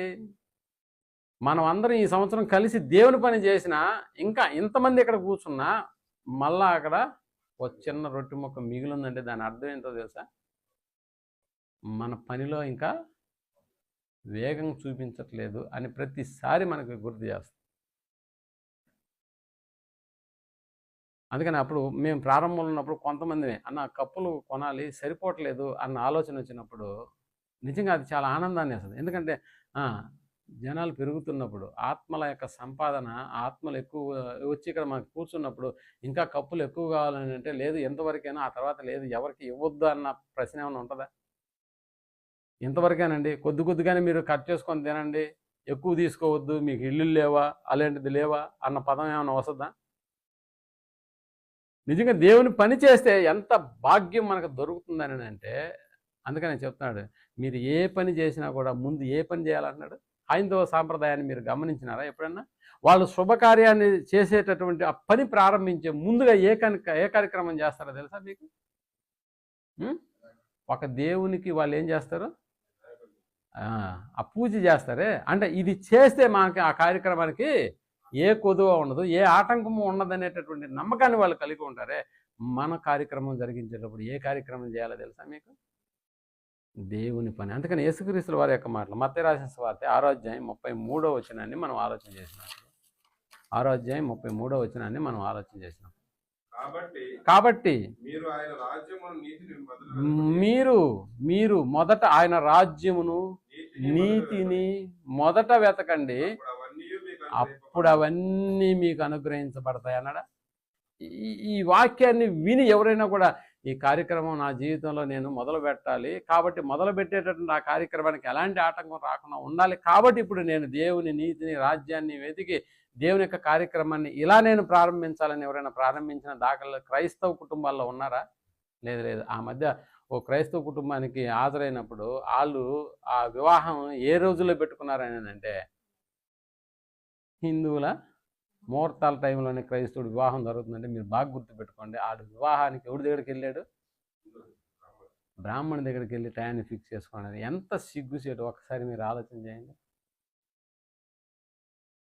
అంటే ముహూర్తాలు ఉన్నటువంటి దినాల్లోనే ఆడి పెళ్లి క్రైస్తవ వివాహం జరిగిందని అంటే, నేను తెలుసు కదా, ఇద్దరు పాపలకు పెళ్ళిళ్ళు చేసినప్పుడు కళ్యాణ మండపం మాత్రం చెప్తున్నాడు, సార్ మీకు ఇలాంటి పార్టీలు లేవు కదా, ఒకసారి మీరు ఆలోచన చేసి ముందుకు తీసుకోండి, ఇంకా ముందుకు తీసుకోండి అని అన్నాడు. అంటే డేట్లు, అంటే యాక్చువల్గా మనం ఆ డేట్లో మనం తీసుకోవడానికి పోలేదు, మీకు టైమింగ్స్ లేదు, మీకు ముహూర్తాలు లేవు, మీకు గ్రహ బలాలు ఇవన్నీ లేదు, కాబట్టి మీకు నచ్చినటువంటిది మా దినాలన్నీ మాకు వదిలేసింది, మాకు అందులో మాకు డబ్బులు ఎక్కువ వస్తాయి అన్న ఆలోచన అతను చెప్పినప్పుడు, నిజంగా అలాంటి దినాల్లోనే మనం ఫిక్స్ చేసుకున్నాం అనుకో, దాని అర్థం ఏంటి? ఓ శుభకార్యాన్ని కూడా ఒక అన్ని మతస్థుల దగ్గరికి వెళ్ళి మనం ఫిక్స్ చేసుకుంటున్నామని అంటే, ఇప్పుడు దేవుడు దీన్ని మెచ్చుతాడా? దేవుని దీవెన నీ మీదకి వస్తుందా? నీ కుటుంబానికి రాదు ప్రియమైనటువంటి వాళ్ళ, అలా రాదు. ఒకసారి హగ్గై గ్రంథంలోకి వెళ్ళి ఇశ్రాయేలు ఏ కార్యక్రమం చేయడానికి వాళ్ళు పంపబడ్డారు అంటే, దేవుని యొక్క కార్యక్రమాన్ని చేసి ఆ తర్వాత తమ కార్యక్రమాలు కొనసాగించుకోవాలన్న ఉద్దేశంతో దేవుని యొక్క దేవాలయాన్ని మళ్ళీ పునర్నిర్మించుకోవడానికి వచ్చినటువంటి ఇశ్రాయేలు ఏ పనిలో పడ్డారు? అక్కడ మొదటి అధ్యాయం హగ్గై రాసిన గ్రంథం 6వ వచనంలోకి వెళ్ళి మనం ఆలోచించగలిగితే, మీ ప్రవర్తన గురించి ఆలోచించుకోండి. హగ్గై గ్రంథం పేజీ నెంబర్ చెప్పండి బ్రదర్, ఎందుకంటే చాలాసార్లు 775 పేజీ తీయండి అందరూ, ఈ మాట చదువుకొని మనం చదవండి. మీ ప్రవర్తన గురించి ఆలోచించుకొనుడి, ఇదిగో మీరు విస్తారముగా విత్తినను. ఎందుకండి విస్తారంగా విత్తుతున్నావు కానీ కొంచెమే పండుతుంది? ఎందుకు? ఉన్నది 2 అధ్యాయాలు, ఆ 2 అధ్యాయాల్లో 6వ వచనం నుంచి మనకు చదువుతున్నటువంటి మాట, మీ ప్రవర్తన గురించి ఆలోచించుకొనుడి, మీ ప్రవర్తన గురించి ఆలోచించుకొనుడి. మీరు విస్తారముగా విత్తినను మీకు కొంచెమే పండుతుంది, మీకు కొంచెమే పండుతుంది. మీరు భోజనము చేయుచున్నను ఆకలి తీరదు, పానము చేస్తారు దాహం తీరదు, బట్టలు కప్పుకుంటారు చలి ఆగకుండా ఉన్నది. ఎందుకు ఇలాంటి కార్యక్రమాలు ఎదురవుతున్నాయి వాళ్ళ జీవితాల్లో? ఎందుకు? ఆ ప్రవర్తన అంటే ఏ విధంగా ఉండాలి? ప్రవర్తన ఏ విధంగా ఉండాలి? ప్రవర్తన మొదటి 2వ వచనం పైన ఒక లైన్ ఉంటుంది, సైన్యములకు అధిపతియగు యెహోవా ఆజ్ఞ ఇచ్చున్నది ఏమనగా, సమయం ఇంకా రాలేదు, యెహోవా మందిరమును కట్టించుటకు సమయం ఇంకా రాలేదు అని. అది అసలు ప్రాబ్లం. అది మనమైతే ఇక్కడికి వచ్చింది దేవుని పని చేయడానికే, కానీ సమయం ఇంకా రాలేదు అంటున్నారంట వాళ్ళు. అందుకని సమయం ఇంకా రాలేదు అంటే, నువ్వు సమయాన్ని ఇచ్చింది దేవుడే, ఆ సమయాన్ని దేవుని కొరకు ఖర్చు పెట్టాల్సి దేవుని యొక్క మందిర నిర్మాణానికి వాళ్ళు ముందు అడుగు వేయాలి. కానీ అక్కడికి వచ్చి తమ ఆలోచనలు ఎలా మార్చుకుంటున్నారో తెలుసా? ఇంకా సమయం రాలేదు కాబట్టి మనం వ్యవసాయం చేసుకుందాం, ఇంకా సమయం రాలేదు మనం ఇల్లు కట్టించుకుందాం, ఇంకా సమయం రాలేదు మనం దుప్పట్లు కొనుక్కొని కప్పుకుందాం, ఇంకా సమయం రాలేదు బావులు తవ్వించుకుందాం, నీళ్ళు తాగదాం. ఇదేనా? అందుకనే ఆ కార్యక్రమాన్ని వదిలి ఈ కార్యక్రమం చేస్తున్నారు. కాబట్టి నువ్వు ఎంత విత్తినా కూడా కొంచెమే పండుతుంది. ఎంత సంపాదిస్తే, ఇంట్లో 10 మంది సంపాదించే వాళ్ళు ఉంటారు, బట్ సాయంత్రం తినేదానికి 1వ తారీఖు సాయంత్రానికి ఏముండదు, అలా గింజమెతికలే ఉంటాయి. ఎంతమంది సంపాదిస్తున్నా కూడా ఏమైపోతున్నావు? ఏం చేయమంటున్నా? ఈఎంఐలు కట్టుకోవాలి, అది కట్టుకోవాలి, ఇది కట్టుకోవాలి, ఏమైపోతున్నావు? అందుకని దేవుని కార్యక్రమం ప్రేమటువంటి దేవుని దీవెన నీకు నీ కుటుంబానికి నిన్ను వెంబడించాలని అంటే చేయవలసినటువంటి కార్యక్రమం మొట్టమొదట నా నీతిని నా రాజ్యాన్ని వెతకండి అనేటటువంటి మాట ఉంది. ఏ మేర దానికి ఇంపార్టెంట్ ఇస్తున్నావు ఒక్కసారి జ్ఞాపకం చేసుకో, ఒక్కసారి జ్ఞాపకం చేసుకో. ఇశ్రాయేల్ మాకు ఇంకా సమయం రాలేదు, నా టైం ఇంకా రాలేదు దేవుని పని చేసేదానికి. అందుకని చెప్తున్నాడు, సువార్తను ప్రకటించే సమయాన్ని కూడా పౌలు గారు మాట్లాడారు. సమయం అనక అసమయం అనక ప్రకటించు. దానికి సమయంతో లింక్ పెట్టబాకు. ఒకడు కోరినప్పుడు సమయం మనకు అసమయం మనకు దాన్ని నువ్వు ఏం చేయాలి? ప్రకటించు అన్నాడు. అందుకని నాకు ఇంకా సమయం రాలేదు, నాకు ఇంకా 16 ఏళ్ళేను, నాకు ఇంకా 25 ఏళ్ళు కూడా దాటలేదు, అసలు ఇంకా చెప్పండి పెళ్ళి అయిన తర్వాత స్టార్ట్ చేద్దాం దేవుని వాక్యం. అసలు పెళ్ళి అయితే అస్సలు చేయలేవు. ఎందుకు? మీ ఆవిడ ఎక్కడికి రా అంటది. అంటే చర్చికి కదా అంటే నువ్వు పో, నేను రానంటు. లేకపోతే నువ్వు కూడా ఉండు, నేను కూడా రాను, ఇద్దరం పోం అన్నట్టుగా దేవుని పనికి ఎన్ని ఆటంకాలు జరిగిపోతాయో నీకు అర్థమైతే ఆ పని చేయకుండా ఏ పని చేసినా నీకు సెట్ కాదు, దేవుని దీవెన రాదు. అందుకని ఇక్కడ చెప్తున్నాడు, విస్తారంగా నువ్వు విత్తితే కొంచెమే పండుతుందంట, ఇంకా భోజనం చేసినా కూడా ఆకలి తీరదు, పానం చేయుచున్నా కూడా దాహం తీరదు, బట్టలు కప్పుకున్నా చలి ఆగదు. పనివారు కష్టం చేసి జీతము సంపాదించుకొని నన్ను చినిగిపోయిన సంచిలో వేసినట్టుగా ఉన్నది. కాబట్టి మీ ప్రవర్తన గురించి ఆలోచించుకొనుడి. కాగా సైన్యములకు అధిపతి యెహోవా ఇలా సెలవిస్తున్నాడు. నీ ప్రవర్తన గురించి ఆలోచించుకొనుడి. పర్వతములకి మానును తీసుకుని వచ్చి మీరు ఈ మందిరమును కట్టించిన ఎడలా అది దాని యందు నేను సంతోషించి నన్ను గనపరుచుకుందునని యెహోవా సెలవిచ్చుచున్నాడు. చూసారు? అంటే ఏ పని చేస్తే దేవుడు ఆనందపడుతున్నాడు ఆ రోజుల్లో అంటే మందిర నిర్మాణము. కానీ ఈ రోజుల్లో నువ్వే ఒక మందిరం. అందుకనే ఈరోజు మనకి మనకి ఇచ్చినటువంటి బాధ్యత వేరే, ప్రియమైనటువంటి వాళ్ళ. కాబట్టి దేవుని దీవెన వ్యక్తిగతంగా నీకు రావాలన్నా, దేవుని దీవెన కుటుంబ పరంగా నీకు రావాలన్నా, దేవుడు అనుగ్రహించినటువంటి ఆజ్ఞలు శ్రద్ధగా విని వాటిని పాటించు. అప్పుడు ఆజ్ఞలన్నిటి ప్రకారం దేవుని దీవెన మన ఇళ్ళలోకి వచ్చి కూర్చుంటుంది. ప్రియమైనటువంటి అప్పుడప్పుడు అంటుంటాను, అన్న దరిద్రం అదృష్టం పట్టినట్టు పట్టిందన్న మాకు అని నేను అంటుంటాను. దరిద్రం అదృష్టం పట్టినట్టు పట్టింది, అదృష్టం పట్టినట్టు ఉండాలి. కానీ దరిద్రం వచ్చి అదృష్టం పట్టినట్టుగా పట్టుంటే ఎట్లా ఉండదు పరిస్థితి ఒకసారి మీరు ఆలోచన చేయండి. అలా ఉండకూడదు. మన జీవితాలు ఎప్పుడు కూడా మొదట దేవుని నీతిని, రాజ్యాన్ని వెతికినప్పుడు అలాంటి కార్యక్రమాన్ని నువ్వు మొదలుపెట్టు. నీ కార్యక్రమాలన్నీ కూడా ఎవరు చేస్తారు? దేవుడు చేస్తాడన్న. అప్పుడు దేవుని దీవెన నీ మీద వచ్చి నిలుస్తుంది. నీ శత్రువు వచ్చిన ఆడు పారిపోతాడు. నువ్వు అన్నం తింటే కడుపు నిండుతుంది, నువ్వు నీళ్లు తాగితే నీ దాహం తీరుతుంది, నువ్వు సంపాదిస్తే నీ జీతం మిగులుతుంది.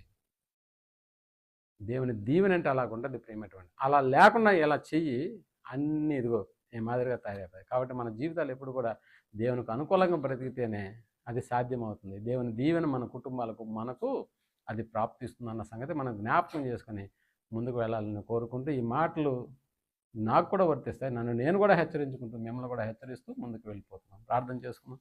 దయగలిగిన మా కన్న తండ్రి, మీ మాటల పట్ల లక్ష్యం ఉంచడానికి, శ్రద్ధగా వాటిని విని మీ ఆజ్ఞలను పాటించడానికి, మా జీవితాల్లో మేము నిర్ణయాలు తీసుకుంటే చాలా అద్భుతమైనటువంటి ఫలితాలు, దీవెనలు వస్తాయన్న సంగతిని నీ బిడ్డలకు వివరించాను.